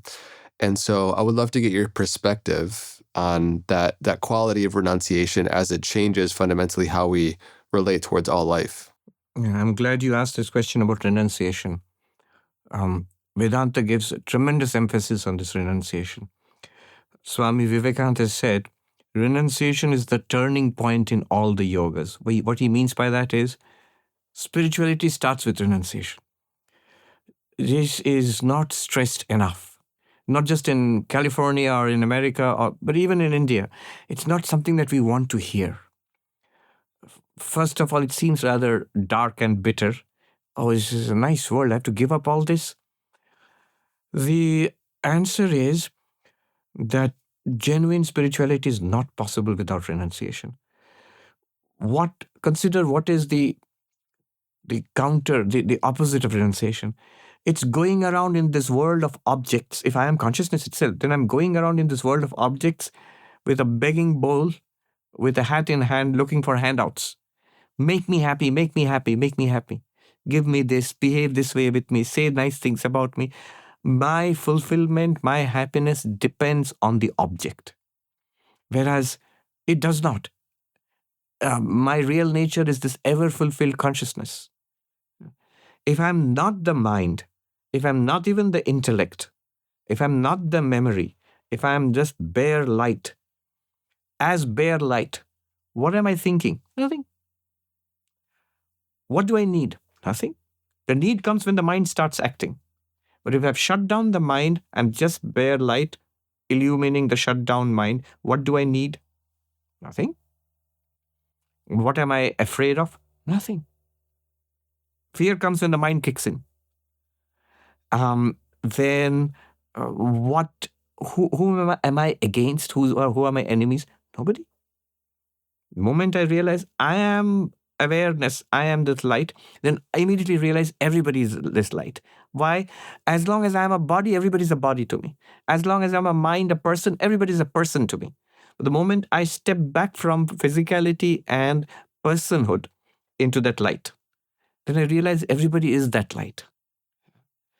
And bodies are different. Even persons are clearly different. Vedanta gives another dramatic insight. Vedanta is full of these, what our senior Swami used to call thought bombs. An explosion which says, oh, how many consciousnesses are there? I think it's Schrödinger who said, consciousness is that singular which has no plural. Is it possible that we are all one light? One consciousness? Then we are all one being, literally. Not just the brotherhood or sisterhood of human beings. No, that's just rhetoric. Literally one being. We are just one. And then shining through multiple bodies and minds, we become all these beings, all these sentient creatures. So Krishna says in the Bhagavad Gita, one undivided, I appear as if divided into many. One undivided light, which I am, not part of it, the whole of it. There's no part and whole there actually. It's undivided, so indivisible. I am that as everybody else is. Now, from that perspective, if I forget that and I engage with the world, is basically I'm going dependent on the world. I'm incomplete and I need the world to complete me. And it will never happen because I'm operating on a wrong premise. I am fundamentally complete. So to turn away from that, to step back from that is what's called renunciation. Without that, even spiritual practices will be, again, part of my project of trying to find completion in the world. It will become part of my repertoire. And, I learn languages. I also learn meditation. I learn philosophies. I also learn Advaita. It's all part of the same project. It won't work. I mean, to some extent, it'll give its results. It's pleasant. It's very nice. But the enlightenment which I'm seeking, crucial to that is this renunciation. What is the renunciation? That this world, for the first time, we realize what is it really to be. I am not dependent on the world. There is nothing really deeply that the world can give me. I can demand 1,000,001 things from the world, and the world will give me everything. Vivekananda says, do not desire anything because you will get it. We think desiring will lead to frustration. No. If you desire something, you will get it in this life or the next. And you will realize it didn't do anything for you. Nothing will do anything for us because it cannot. It's not meant to. We are already complete. So to discover the treasure within, to discover that I am complete, I must give up this illusion that I'm ever dependent on the world for stuff. Initially, we try to rearrange the world to our liking. A little wiser thing is to rearrange my life to make myself happy. That's a wiser way of doing things. Even wiser than that is to rearrange my inner life, my thoughts, emotions. Meditation does that, devotion, inner change. That's where most of positive psychology stops. Vedanta says go further. Not changing stuff in the world. You can change stuff in the world. You can't help it. You'll keep changing stuff in the world, in our own lives, in our minds, all very good. But stepping back from all of them with the query, who am I apart from the world? Who am I other than the body, other than my thoughts? And when I discovered that, to discover that, renunciation is necessary. Now that renunciation, does it mean you have to be a monk? You have to live on top of a mountain? And Tapanga? Do you have to do that? Or can you be in a city? Can you be in the midst of life? I saw that book, uh, Nisargadatta Maharaj. Yeah, I am that. I am that. So one story I like about him is when he became enlightened, he had this enlightenment moment. He thought, that's it, I'm done with this. He used to live in a very poor area of Mumbai, and he would sell these hand-rolled cigarettes, the cheapest kind. And it was a difficult life. So he thought, I don't need any of this. I'm off to the Himalayas. I'm going to spend the rest of this physical existence immersed in bliss. And then he thought, what am I doing? That which I have found, what is there in the Himalayas is equally here. What is here will just be the same in the Himalayas. Why am I making a change externally? And he came back and he lived in those circumstances, very difficult circumstances, for the rest of his life in great bliss and joy. So this is renunciation. Often renunciation is put in such a way that you must give up your family, you must be a monk, you must give up sensual pleasures, you must give up all artistic, intellectual pursuits, property and all of that. Then only, it seems like the dry and suicidal advice, that you're asking me to give up everything I know. I know you're promising me infinite existence, Brahman, but those are words. Those are concepts. But this is physical life. So Vivekananda said it's like a man who was troubled by a mosquito, and his friend came and said that, look, I'll help you. Just sit still. And he gave such a blow, he killed the mosquito, but he killed his friend too. So renunciation seems to be like that. The advice is, you give up everything. Maybe it'll help me, but at the same time, it's destroying everything that I know. That's my life you're talking about. What renunciation really means, Vivekananda says, is to see the divinity in everything. Wherever you are, whomever you are with, that ultimate reality which you're seeking is already here. You are that, and all of this is also that reality. To see that is renunciation. One of the Upanishads, Isha Upanishad, is a very famous first line, which Mahatma Gandhi said that if all of Hinduism were to disappear, and just that first line of the Isha Upanishad remained, all of Hinduism would remain. And the Upanishad first line goes, all this in this universe which moves and moves not is to be covered with God. Isha vasyam idam sarvam yatkincha jagatyam jagat. Now, covered with God means what? The commentator Shankaracharya says, covered with God means to uncover God. It's already there. Not by imposing, not by positive talk, affirmation. It's God, it's God. No, not like that. Uncover. God is already there. And how do you uncover? He says, discover. How do you discover? Now it's pretty easy. Easy means you know the path now. Any discovery requires inquiry. Inquiry into ourselves. So this is real renunciation. It can be entirely in the midst of life, with people, with property and all, except that one has to be monk-like inside. Externally monk or not, that depends on one's karma. Really, we believe that. Someone asked Ramana Maharshi, a lady, do I have to be a monk living in a mountain like Ramana Maharshi to be enlightened? And he said, no. You can continue to be a housewife and can be in the kitchen and be enlightened. Then she asked, then why are you like this?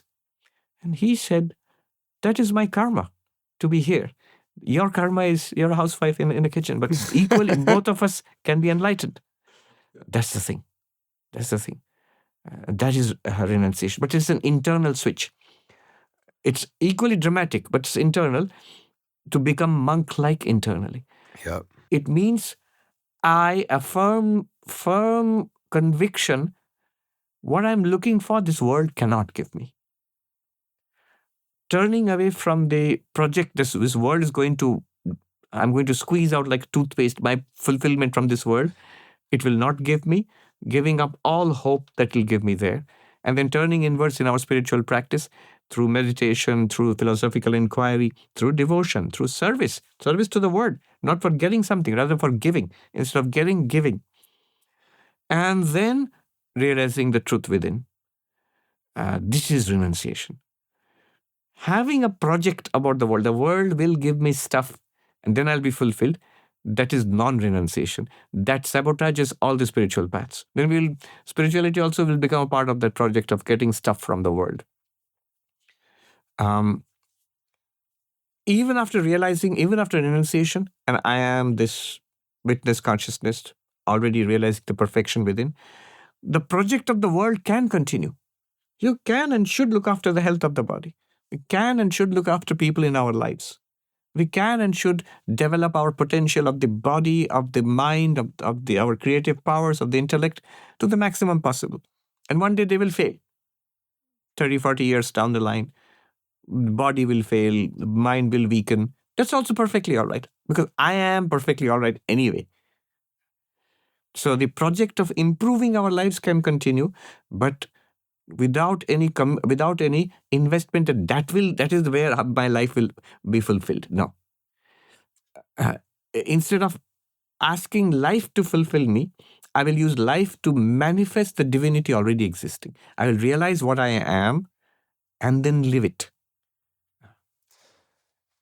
Yeah, I really love the Taoist maxim, the master does nothing, yet leaves nothing undone. Yes. And to me, it speaks directly to this, what you're referring to, and how the Gita and many different texts have referred to is you can have possessions, but not be possessed by the possessions. Well put. You yes. can have things, just the things don't have you. Yes. And I think that's really important because for many of us, especially that are listening to this podcast right now, likely aren't going to live a monastic life in that sense.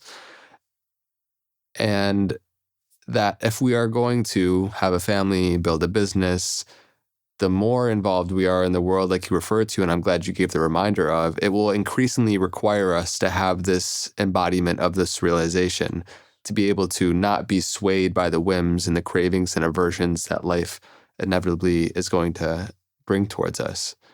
There's a story about the Emperor Janaka, who was enlightened, and the monk Shukadeva, who's also enlightened, but he was a monk. So the emperor was an emperor. He had an empire. And the monk Shukadeva was a monk. He had only a change of loincloth and nothing else. And he would come and they would discuss philosophy, non-duality. Once they were talking about it, and news came that some part of the capital city has caught fire.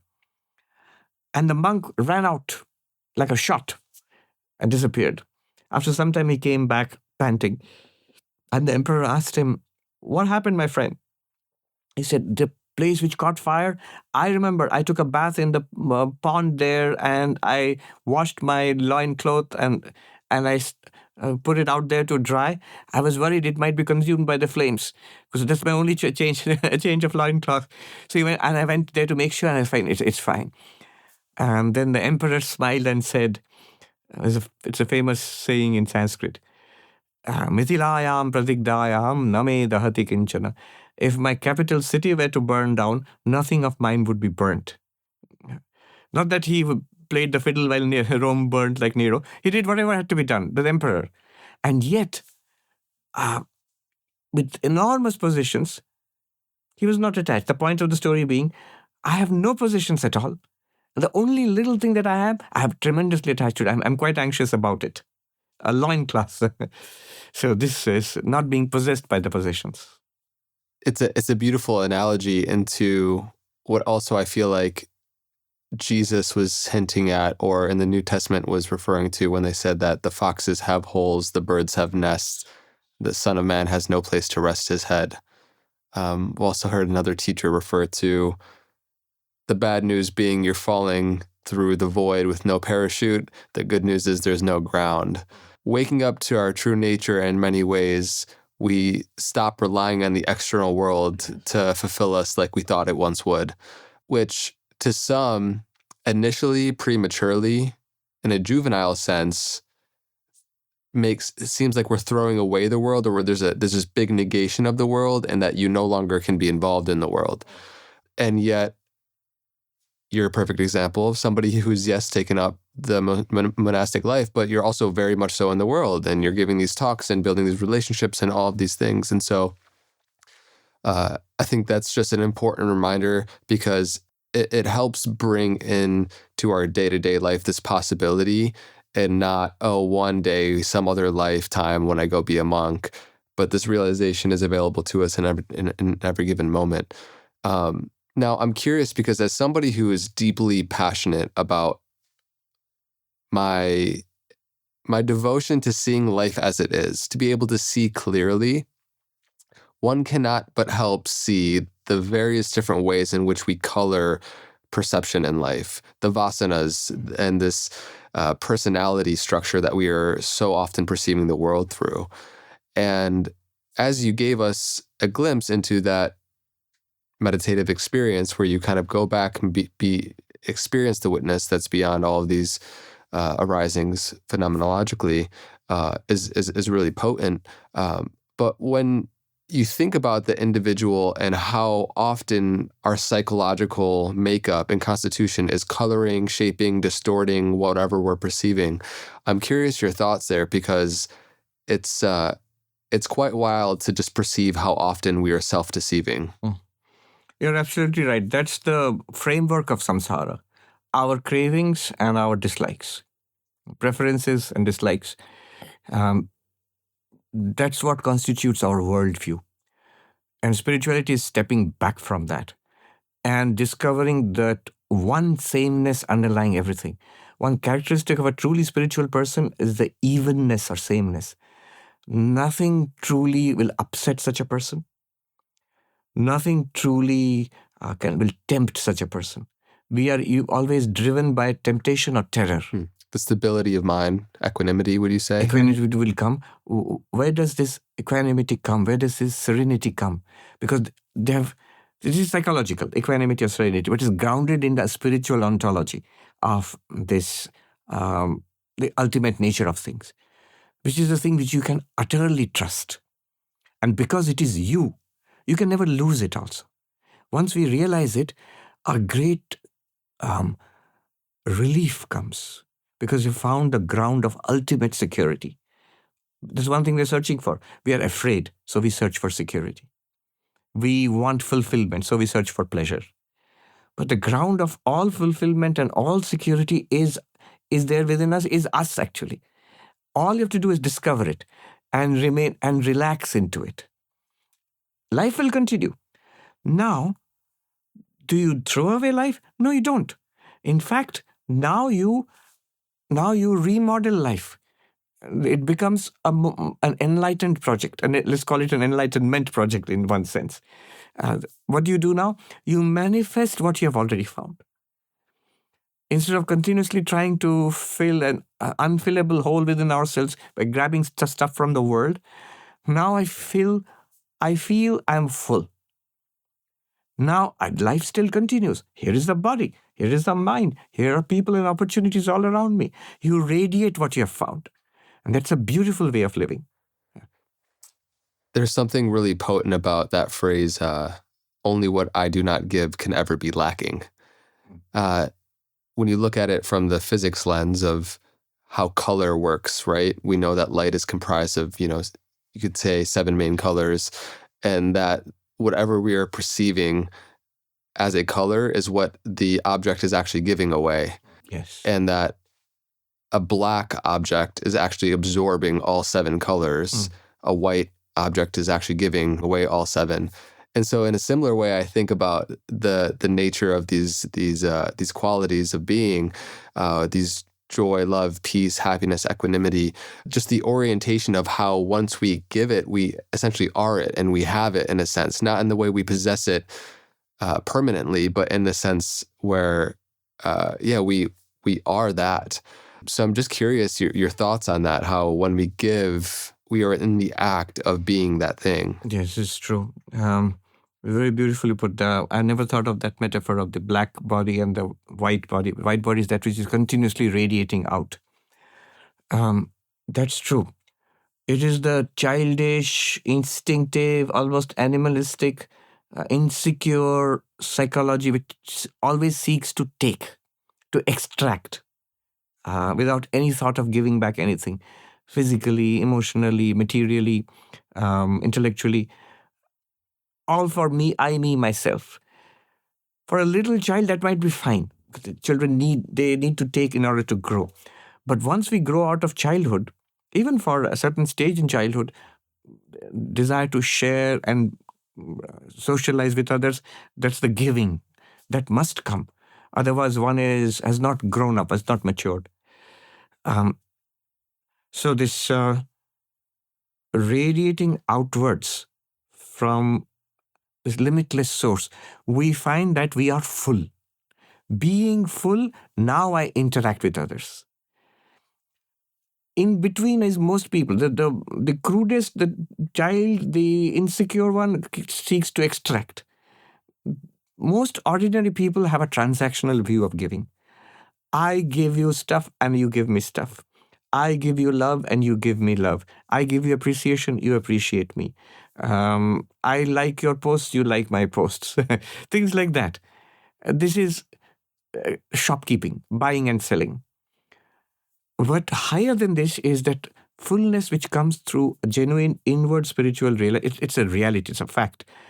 And then one can be entirely giving. There's nothing that you want really from anybody. There's no question of taking. There's also no question of giving in return for getting something. Rather, it's your nature, it's your very joy, a bliss in radiating, like that white body, to radiate outwards continuously. It becomes very natural to you. You're not doing an act of philanthropy or being kind or charitable to somebody. No. It can also be an act of worship. Since you find that light everywhere, you're overwhelmed by it. And as Vivekananda said, let the receiver stand up and receive. Let the giver kneel down and offer. You feel like you're offering to that awesome divinity all around you. Yes. So the transformation from satisfying my own likes and hungers and appetites and assuring my own fears and insecurities, that's the one. In between is the transactional, and the spiritual perspective is to give. Because you're full, you really don't need anything from anybody. Yes, it makes me think about how when we're under the presumption we are an individualistic, conventional, relative self, between subject and object, we don't understand or have the experience of self as other, then we're going to continually record things on a personal basis, right? We're keeping the scoreboard of giving and taking. It's a transactional relationship within all life. And when we come to experience our mind, our body, our thoughts, our emotions, not as us, but as something, as objects in consciousness, essentially, it makes me think of this analogy when, let's say you just bought a brand new Porsche and you go and drive it on a really rocky, rugged road, and you're terrified because you just got this car and you really want to take care of it. And so it's frightening. And you're being very careful and you're taking care of it in a sense. If you now imagine that car, that Porsche was a rental, there's a certain liberation with being able to, it becomes a joyride all of a sudden. Yeah, not an egoic possession. Right. And there's something that is very analogous to understanding about these human relationships, our mind-body constitution.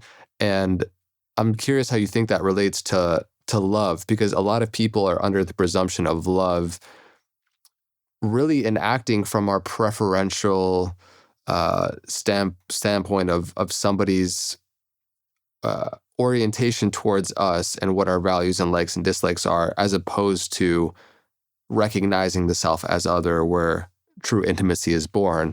And so I'm curious what our misguided perception of love typically is, and what love in essence actually is from your perspective. The Advaita view of love, it's very interesting. There's one of the major Upanishads, the Brihadaranyaka Upanishad. There is a dialogue between husband and wife. The husband is teaching non-duality to the wife, who becomes his student now. And he talks about love. He says, my dear, the husband is loved not for the sake of the husband, but for one's own self, for one's own sake. The wife is loved not for the sake of the wife, but for one's own sake. Children are loved not for the sake of children, but for one's own sake. And so on, he goes on. Wealth, people in the world, living beings, God, everything is loved for one's own self. Now, that might sound like a very selfish way of looking at things. But then he says, but this self is the self of all. There is only one true self. So, what we are loving in others is this one underlying reality. That is the source of all joy and fulfillment. That's the connection between love and non-duality.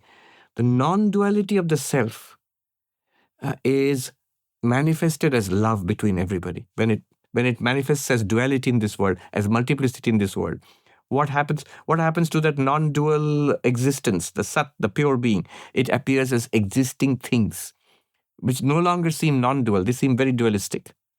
What happens to that non-dual consciousness? It appears as subject and object, as the knower and the known, as somebody experiencing a variety of experiences. What happens to that non-dual bliss? It appears as love. It can appear as desire, it can appear as love. But because we do not know ourselves as that underlying non-dual self, then that love becomes transactional, it becomes limited. Advaita says, if you fall in love with one, you're trapped. If you love all, then that's the manifestation of your non-dual self. Because what you're loving is present equally in all beings. It radiates out unconditionally. Conditional love, there's some ignorance involved, some distortion about who I am and who the other person is. Unconditional love, it's not for, I am already full. I don't need anything. So then I can only give in love. I don't demand anything. And this loving itself is a manifestation of the non-dual self. So that's what it is. And it can't be done all of a sudden. It might be difficult to swallow all this immediately.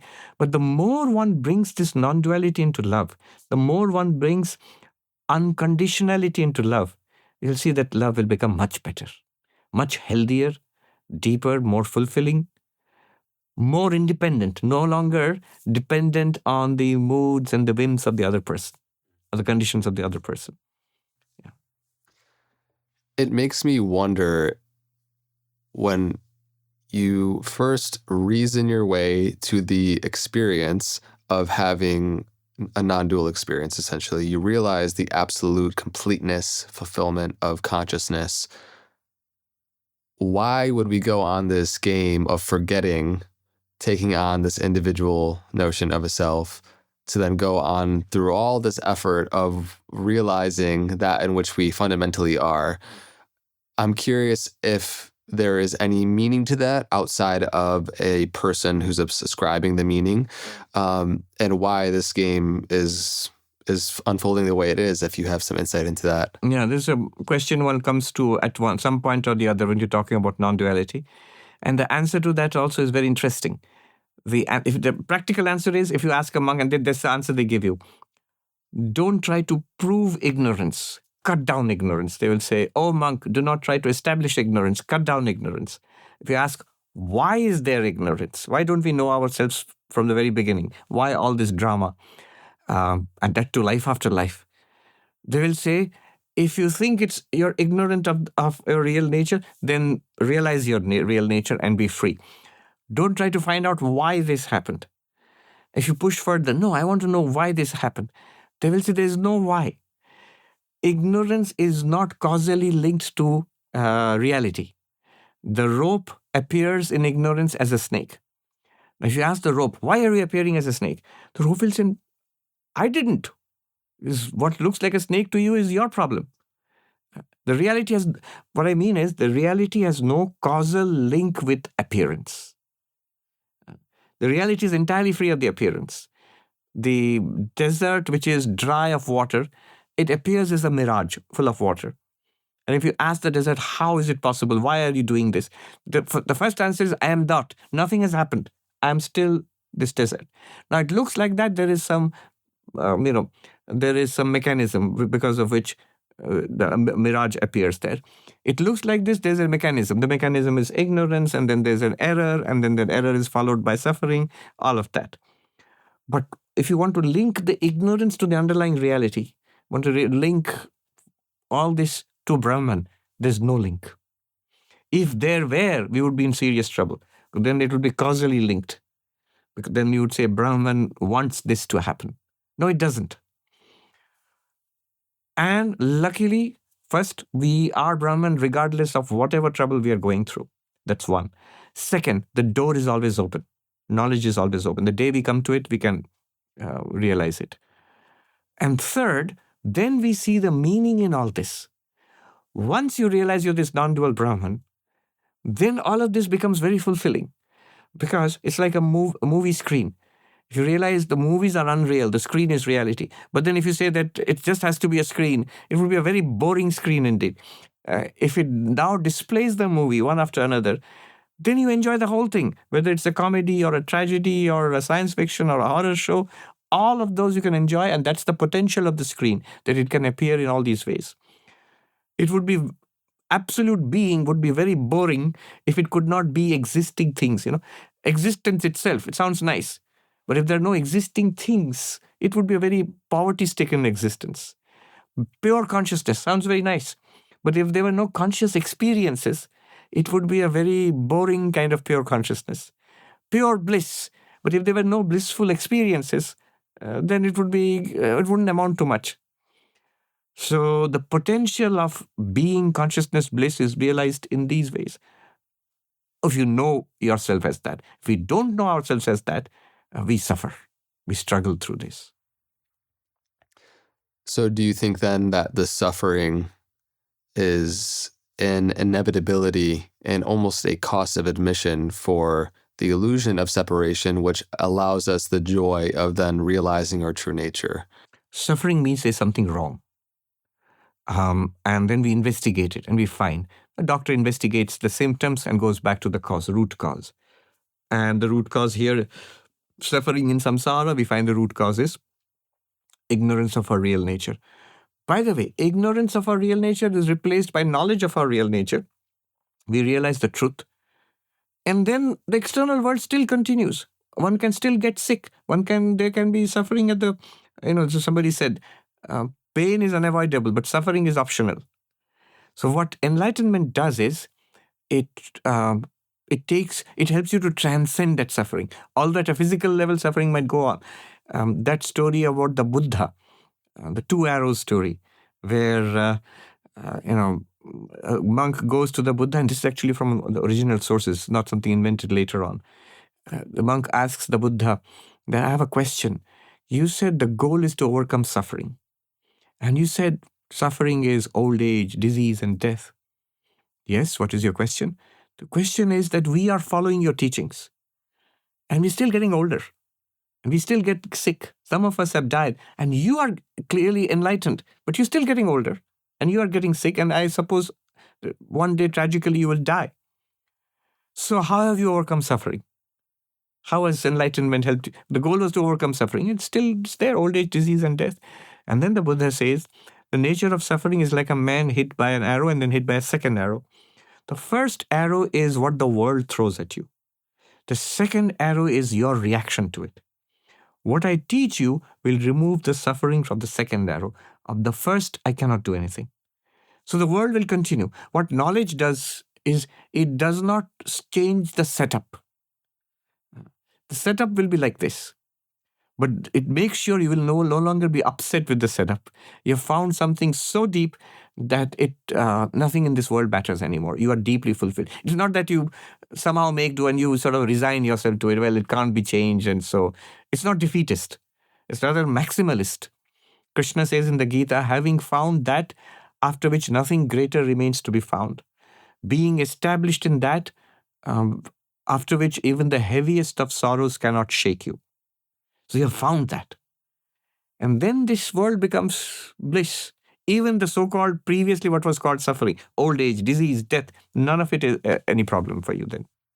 So for each of us that are going about our life, maybe sit in a meditation practice, they listen to this conversation, they have a deep resonance, they see the intellectual rigorousness of the understanding, and we still fall back into ignorance in our day-to-day life. Yes.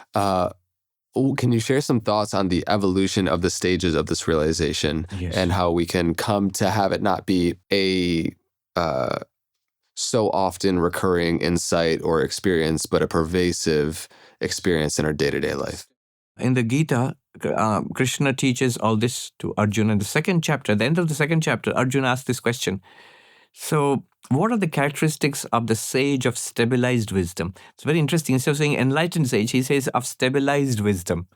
So we have this wisdom. Now I've heard it from you. I've got this wisdom. Maybe I've got an inkling of it, an intuition of it also. But it's not stabilized. It doesn't help me to live life. It should nourish me and transform me into a real sage. How do we do that? And the answer is practice. The 4 yogas. And what practice is there? Also the 4 yogas. Very beautiful classification by Swami Vivekananda. Is first is inquiry. This inquiry should go on. Now that we have got the hang of this inquiry, do it often, especially in trouble. So here is the pain. But isn't the pain an object? And I am the one aware of the pain. That which is aware of the pain, is the pain in that awareness or is the pain in the body? When you think like this, it may not be that the pain will go away, but a psychological space opens up between you and the pain. A logical space opens up between you. The intellect wants the logic. The mind wants the psychology of it. Emotionally, you become insulated from the anxiety caused by the pain. The pain may be there. The suffering is optional. You begin to suffer less. So the inquiry must go on. What we did all now, till now, it is all Advaita. It is inquiry. But it's also understood in the tradition that this is the last word. This must be preceded by careful preparation. So preparation at the level of the mind. Inquiry is there, of course. Preparation at the level of the mind, meditation. Some technique of meditation must be a daily thing. We must not always be engaged with the world. We must be able to step back from the world. We must not be afraid of boredom. We must not be afraid of disengagement. So at one time, every day, we must step back from the world into just ourselves.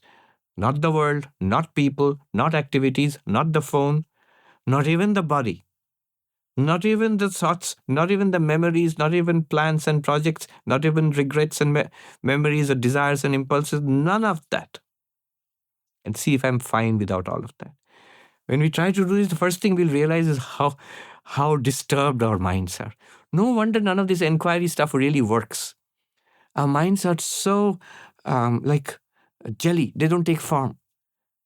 Schopenhauer said, a weak mind, the characteristic of a weak mind is like a soft pillow which retains the impression of the last bottom which sat on it. The weak mind retains the last book which it read, the impression of the last book which it read.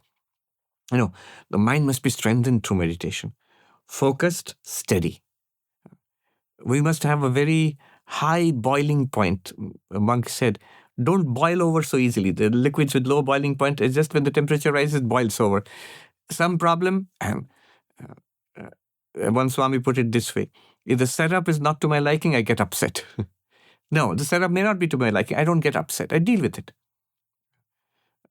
Another Swami put it so beautifully. What Vedanta does for you is you move from what to so what. You're dealing with it. It's not that you're escaping. You're dealing with everything. But internally, you're serene. And that's, everybody must admit, that's a much better way of living life. So meditation helps us there. Another practice is devotion. A deep faith in God. These are helpful for that self-inquiry. Often people play them off against each other. Oh, you people are, believing in God. That's kindergarten. I am non-dualistic. I am self-inquiry. No, the two go along very well together. If you see the lives of the saints, the non-dual masters in India especially, here also, you will find they are all devoted in their own way, maybe very privately so. They are a devotion. An acceptance of a great power, you call it Ishvara or God or the God of religion, which guides and controls the world. It's a great thing to have on your side. None greater.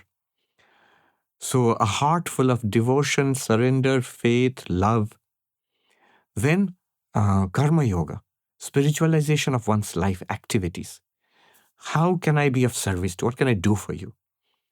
So these broad preparations, altruistic life, a life of selflessness and service, that is karma yoga. Devotional life, a life of love, worship, adoration internally to the Supreme. then a meditative life. This is plenty to be doing every day. And the self-inquiry. The self-inquiry cocooned by these practices germinates into stabilized wisdom. Without that, it flickers. In a flickering light, the results of self-inquiry will also come and disappear.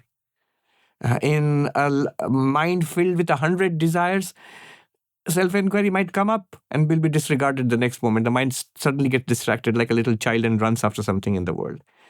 In a selfish mind, it's all about I, me, myself. Self-inquiry might reveal to me 100 times that you are limitless consciousness, but my feelings are all about this limited person. Yeah, I might be limitless consciousness, but right now I have to take care of this guy. Vivekananda says, notice this is renunciation, the turning point in the yogas. In Karma Yoga, renunciation is the renunciation of selfishness. Very difficult, but one must try. And to the extent that one tries, one gets benefits immediately. In Bhakti Yoga, the yoga of love and devotion, it says to channelize 100, 1,000 desires flowing towards the world, to channelize them into one almighty love of God. That is renunciation. And in the meditation, the Raja Yoga, the Dhyana, the yoga of meditation, the renunciation of every outward movement of the mind and the senses. I want to see, no. I want to hear, no. I want to talk, no. I want to touch, no. I want to taste, no. Okay, sit quietly. Now the mind kicks in. I'm going to think. I'm going to remember. I'm going to plan. I'm going to grumble and dwell over my hurts and insecurities. No. You're not permitted a single thought. You're not permitted a single feeling. Stop. That's a great renunciation. It's a renunciation of every discrete experience so that you can fall back into that one white light before it breaks up into the 7 colors to the mind. All of these, this is what makes that inquiry sustainable, stabilized. For your own personal path of the embodiment of that realization, I'm curious, as somebody who is way more than anybody probably who's listening right now is going to have spent your life absorbed in the studying of this material, Yes. the understanding and synthesizing of this material, also rigorously studying various different contemplative practices, seeing how they compare, how they differ, like Madhyamaka Buddhism. And it's amazing to see the level of devotion you've carried throughout your life to this point. How has it worked for you? I think I'm very ordinary. That's where I bring in the miracle of formal monastic life. So all that you said, it falls into place because I'm a monk. And a very ordinary, I really find myself pretty mediocre when I look at the other monks, my brother monks, the way I've been a monk for more than 30 years. I see how they have developed over the decades. And I'm filled with amazement and reverence, really. I remember when I became a monk, I was so reverent to the senior monks. I found them to be these amazing beings full of grace and holiness. Now I'm seeing it's working. I'm seeing it in my friends who 30 years ago were young boys coming to be monks. And we grew together. And now when I look at them, I am filled with reverence. I would bow down to them because I see the same holiness beginning to blossom forth in them. And it's just staying with it. The structure has been given, monastic life. There is this line, because you are a monk, there's this line drawn. A lot of nonsense is already thrown out of your life. What do I have to wear? It's not a decision that you have to take every morning because you wear the same thing. So there's no decision to be taken there at all. What do I eat? Exactly what's given to you. So I don't decide I have to go to this hotel or order out food. No. So what is my entertainment? Exactly what the ashram provides. What do I do today? The 4 yogas. You serve, you worship, you meditate, and you inquire, you study. So because this monastic paradigm, the formal monastic paradigm, it's a good vessel. I can see how it helps. It answers those questions automatically. It's no guarantee that one is going to develop spiritually. As I've seen people develop in holiness, I've seen people fall by the wayside also. One can ruin it. The mind is good at ruining even the best of things. Yeah. Yeah. I'm curious how people would, I think, maybe have this false presumption, and I'm curious to hear your thoughts, just speculating here, but like as a monk, the acts of ego and identification just go away, or maybe get easier in some sense. I could see how it could very much bring it up to the surface, and you really have more material to work with there. But when you reflect on ahamkar and this act of identifying and the ego's way of very cleverly clinging on to whatever it can, even the identity of being a monk or being spiritual or being a podcaster who's bringing virtuous conversations, or it'll find anything it can grab on. Yes. And I'm curious what you've learned in that process about the ego, the nature of identifying, because I think a lot of people would think that as a monk you have it's easier, and maybe to some degree there's easier aspects of that, but it doesn't remove suddenly magically this act of this egoic notion of identifying. I'll say first how you thin down the ego, you transcend it, and how you don't. So first is the yogas help you there. Karma yoga. As a monk, all your day is spent in service activities. It could be schools. It could be, giving medicine to the sick if you are in a hospital, or teaching kids, or giving food to the hungry. And all the time you're doing stuff without taking anything in return. You're not waiting for your paycheck. Yeah, you get your food and you get your clothes and a room to stay in. That's it. Now you're forced into it. And you watch your ego. Does it say at some point, I'm not getting anything out of this? Why am I doing all this? I'm pouring out my life day after day, year after year, decade after decade, and I'm not getting one thing back. Good. Do you have any objections to that? And the wise ego will say, what a relief, thank God.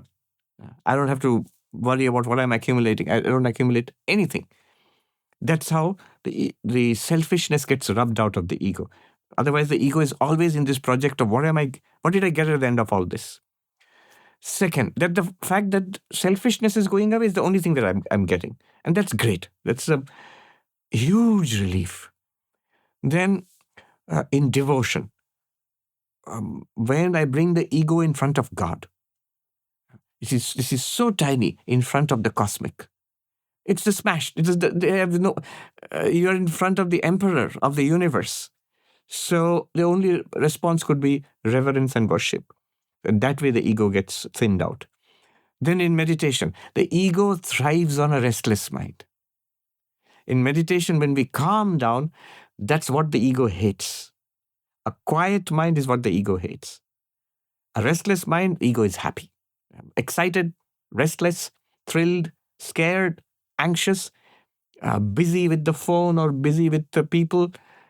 Ego is happy because the mind is restless. Let go of that, quieten down the mind, ego gets thinned out. And finally, the Vedantic way of, I am not the ego. I am the witness of the ego.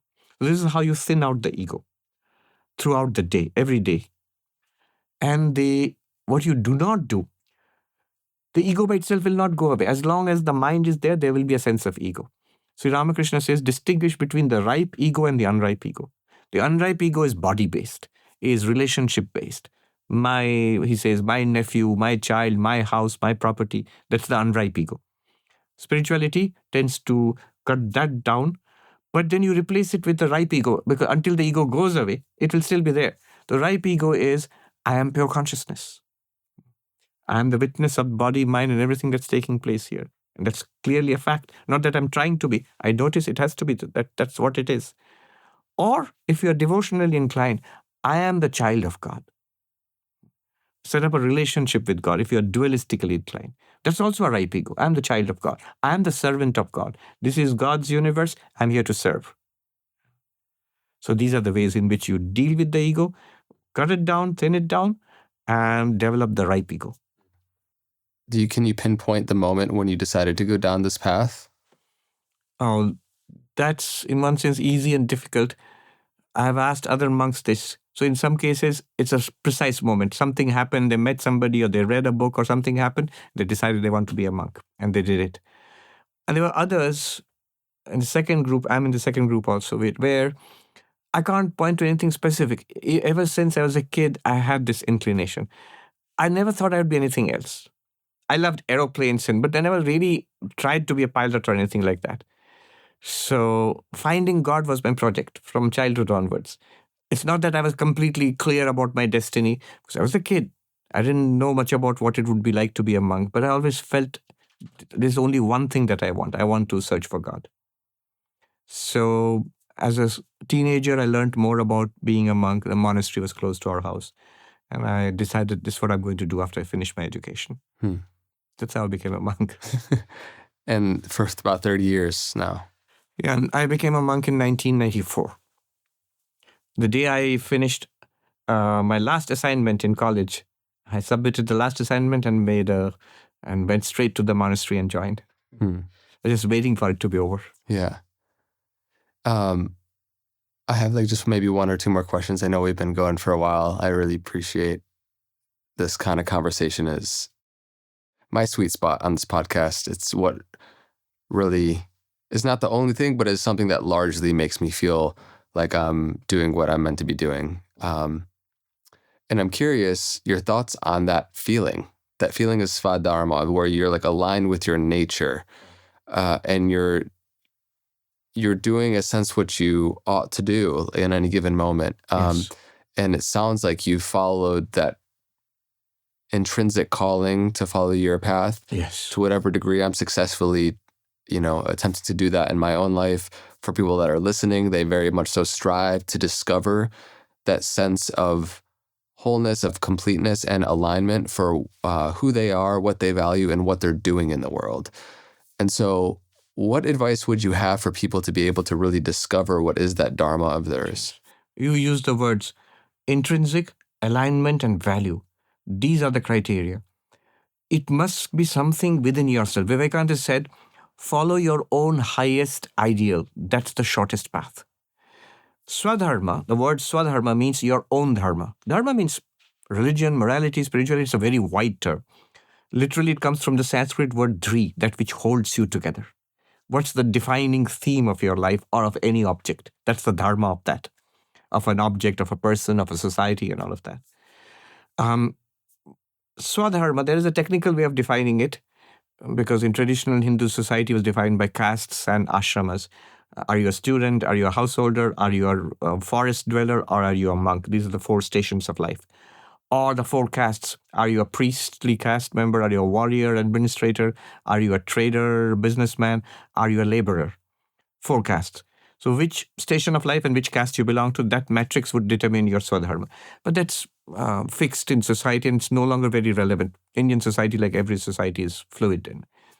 But really, what's the point of Swadharma? The point of Svadharma is it's meant to take us as quickly as possible to enlightenment. So that's the inner secret of Svadharma. How do I do that? Vivekananda said, it's not what you might think that, oh, all right, if the enlightenment is the goal, let me read a book on enlightenment and try to do exactly what the book says. No, it might not work. You have a certain grain of your being. You have to cut with the grain, to flow with the grain of your personality. Something that we have developed over many lifetimes. Just because a book or a TED talk says something new, which my intellect, by the way, can jump ahead, far ahead of the rest of my being, and it likes ideas and plans and projects. But when I try to implement it in my life, I find it's impossible to do in my life, because I have built myself up over many lifetimes in a particular way. So what will determine my Swadharma? How do I know? Vivekananda said, follow your own highest ideal. That's the shortest path for you. So it must be your own. So it is intrinsic. It must feel like something coming which appeals to me right now. Not something that should appeal to me, or it's the greatest thing possible. Everybody says it, you should do it. It still doesn't pull me. Does it pull me? That's intrinsic. That's a good sign. It's intrinsic. Second, highest ideal. It must be something high and noble. Many things pull me. I have many desires, many preferences, many cravings. So are those my Swadharma? No. It must be in the sense of ideal, because it's taking me to the ideal, towards enlightenment. So it must be something high, noble, that which adds value to others, does good to others, or it is something highly creative, in science, religion, philosophy, art, somewhere, something higher. It cannot be a comfortable life, because comfortable life right here and now means no progress. It must be pushing the envelope somewhere. So your own highest ideal, that's the shortest path. Intrinsic, even if initially there is lack of success, no path, no matter how you like it, is going to be easy. And that at that point you might doubt, is it my Svadharma or not? So as long as you know it is taking me higher towards the goal of self-realization, that it is intrinsic, I really like this. And it is, I feel aligned. My life is in flow. When it goes well, sometimes it doesn't go well, then it is your Svadharma. It can change. After some time, your ideal, you might go from this to something else 20 years later. That's also perfectly all right.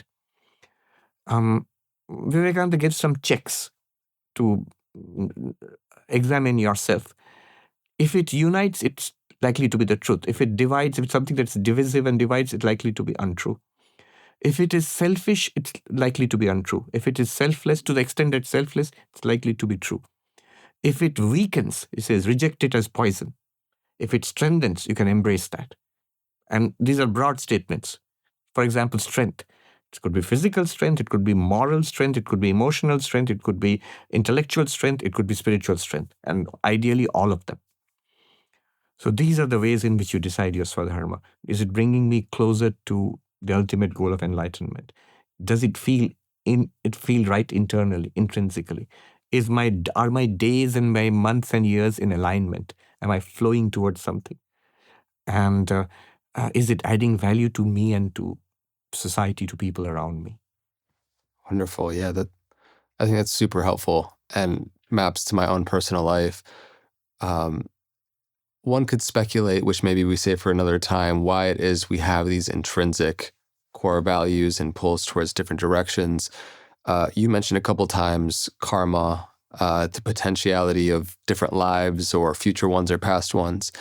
And to me, something I love about Advaita Vedanta is how rigorous the analytical reasoning can be. And for people that don't have the experience of previous lives, reincarnation, within their subjective experience, and not that you or anyone is saying to take it on blind faith, but I think that the natural conclusion for the doubting mind is, how could consciousness and its infinite nature take on this body mind, and then once it's done, have some sort of continuity of memory in an individual and another form of life? And it's something I've thought quite a lot about, and I'm just curious, how do you make that distinction, and how do you wrestle between the belief of something like reincarnation versus the reality of it? It's a little difficult for me, because from an Indian perspective, Indian thought generally accepts this as axiomatic. Think about it. Hinduism, so tremendously diverse within itself. There is Advaita, there is qualified monism, there is dualism, multiple schools, Vaishnavites, Shaktas, Shaivites, enormous diversity within. But they all believe in karma and reincarnation. Buddhists, they don't believe in a permanent soul. They don't believe in God, but they believe in karma and reincarnation. Jains, Sikhs, so it's a sort of axiomatic in Indian thought. So that's why it's difficult for me to step a little out of it. The reasoning I would give is causality. Basically, what is karma? It's causality. Causes have effects, actions have consequences. So what we are seeing now are a bunch of effects. They must have had causes. When we push back further, we don't see enough of it in this life. So they project it back to earlier lives. And the things that we have set in motion in this life, we don't see the effect of it all in the usual question of, such an evil person, didn't suffer enough before they died? Well, we are not seeing the results of the actions in this life, so we push it forward to future lives. So reincarnation follows from karma. They feed, it's a loop. Yes. How does it continue? The answer is the subtle body. What dies at death is the physical body. One of the 5 sheets. One of the 5 sheets. But the middle 3 sheets do not die. And that's pretty logical also, because what you see dying, nobody doubts it is the physical body. But notice in our own experience, everybody right now, we have two kinds of experience. One is ourselves as a physical body, which is third person, public. Your doctor can examine it. And another one is first person, what I feel inside, pleasure, pain, memories, my sensations, my first person experiences, my thoughts, my personality. This set, which is also unique to each of us, we have our own personalities, but it is distinctly different from the physical body. It's not public. It's available only internally to us. And the relationship between that mind, this mental, inner subtle body, and the physical body is not, it's clearly related, but it's not very clear either. It cannot be explained fully. That's also the hard problem of consciousness. So all these Indian systems, they say, look, death is death of the physical body. Nobody can doubt that. But you have no logical, rigorous reason to say that the subtle body also dies with the death of the physical body. If you hold that to be true, then you have already subscribed to materialism, that the brain produces this mind. You, the person, you are a product of the brain. Until one can prove that to my satisfaction, I'm not willing to buy that. Because of the principle, there's a problem in principle, the hard problem of consciousness. You can't reduce something first person to pure object. So this subtle body continues after the death of the physical body, but it carries the samskaras of previous lives. Meaning, for people that don't know? The samskaras are the traces, the conditionings, even some memories, some habits, some tendencies. That's the character which is continued. And a part of that is activated when we are born into a new physical body.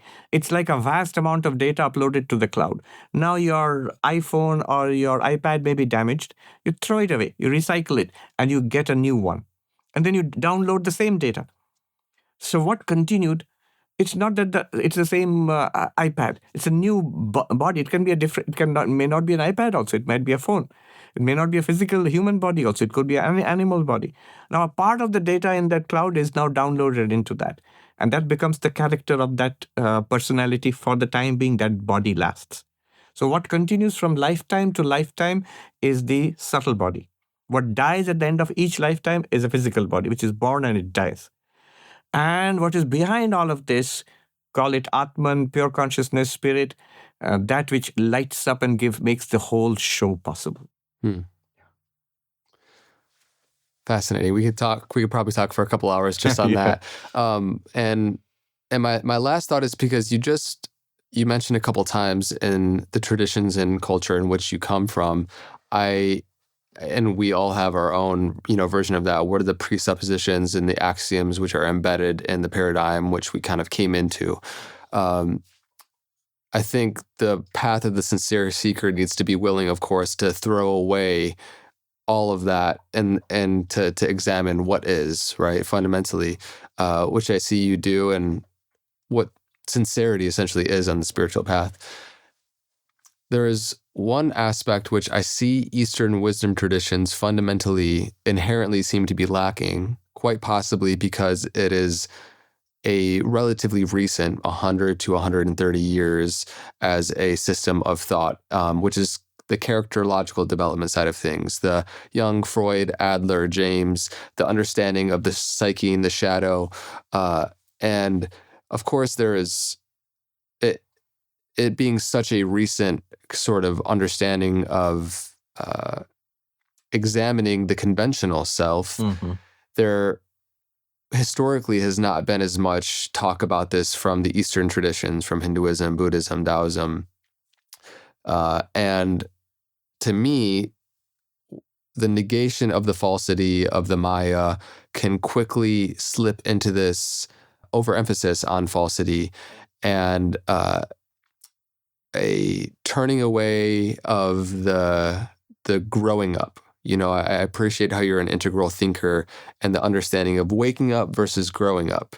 The waking up to this non-dual experience, the growing up, we have this process of individuation, which Jung beautifully laid out and many great thinkers have continued to add to. And the former without the latter leads to crazy cults that abuse people sometimes. The latter without the former puts you on this rat race and this never-ending wheel of self-improvement. Right. And I'm curious your thoughts about how they complement each other are a necessity to be able to come into wholeness. Yes. Well, I think you've put it beautifully. The core should be spirituality in whichever form. Advaitic form or the Madhyamaka Tibetan Buddhist kind of thing, or any other particular form of genuine spirituality which you find in the world traditions. Could be a devotional form or dualistic also. That should be the core. But you're right. The development of the psychological self, Vivekananda gave great emphasis on what he called character building. That's the vessel which will hold the spiritual core. So without that, there's a long process of character building which goes up to spiritual awakening. And then the spiritual awakening is further manifested through a further process of growth, which is Jivan, Mukta, and freedom, manifestation of the divinity within. That's where all these therapeutic way, this everything from Jung and Freud up to modern positive psychology. Especially, we're living in a very golden age of psychology which can go very well with spirituality. The Freudian kind of psychoanalysis did not go well with spirituality. They would think of it as a pathologic spirituality. So that's why psychiatrists still now, they have a jaundiced view of spirituality. Whereas modern positive psychology, I think it works very well with spiritual practices. My feeling is, take advantage of modern positive psychology to whatever extent necessary. If you're taking advantage of modern medical technology, I'm sick, I take the help of a doctor and hospitals. For my inner development, I can take the help of the latest developments of positive psychology. Why not? And I'll find that it helps me in my spiritual growth. But keep the spiritual growth central. Because otherwise, the mind it's like a never-ending loop. You fix one thing, two things come undone there. You need, Vivekananda said, all we can do is polish the mirror. So the character development is part of polishing the mirror. Psychological development is also part of polishing the mirror. But ultimately it must lead to the 4 yogas, which also polish the mirror until the reality is reflected there. I really appreciate the thoroughness in which you provide to the understanding of the various different paths that we all individually, like we spoke to, relate to differently. And I think that this podcast, for example, this conversation that we just shared, gets to be one entry point of many. Yes. In which people can find the paths that they resonate most to. And it's no small feat. I think that it has profound implications on the way that we treat each other, the way that we view ethics and build family and business and relationships. And so just a sincere thank you from my heart to yours. Thank you, Andre. And thank you to your team. Yeah, of course. So thank you for having me. And is there anything that you want to just leave with people where they can stay connected with your work, or anything that you have going on, or is there nothing there? I will leave you with Sri Ramakrishna's parable of the ones and the zeros. He says you line up a lot of zeros, it's still zero. But if you have a 1, after that, every zero has a value. 1 0 is 10, 2 zeros is 100. So zeros are the stuff which we're doing in the world. Whatever we're trying to grab in the world and, decorate our life with. The 1 is spirituality. And I mean it in the broadest sense. Be a non-dualist, be a devotee of God, be a Christian mystic, an Islamic mystic, or an emptiness practitioner. In whichever form, let the core be spiritual. And then add as many zeros as you like, or don't. Well, I did there. Thank you so much. Thank you. Till next time. Yes, absolutely.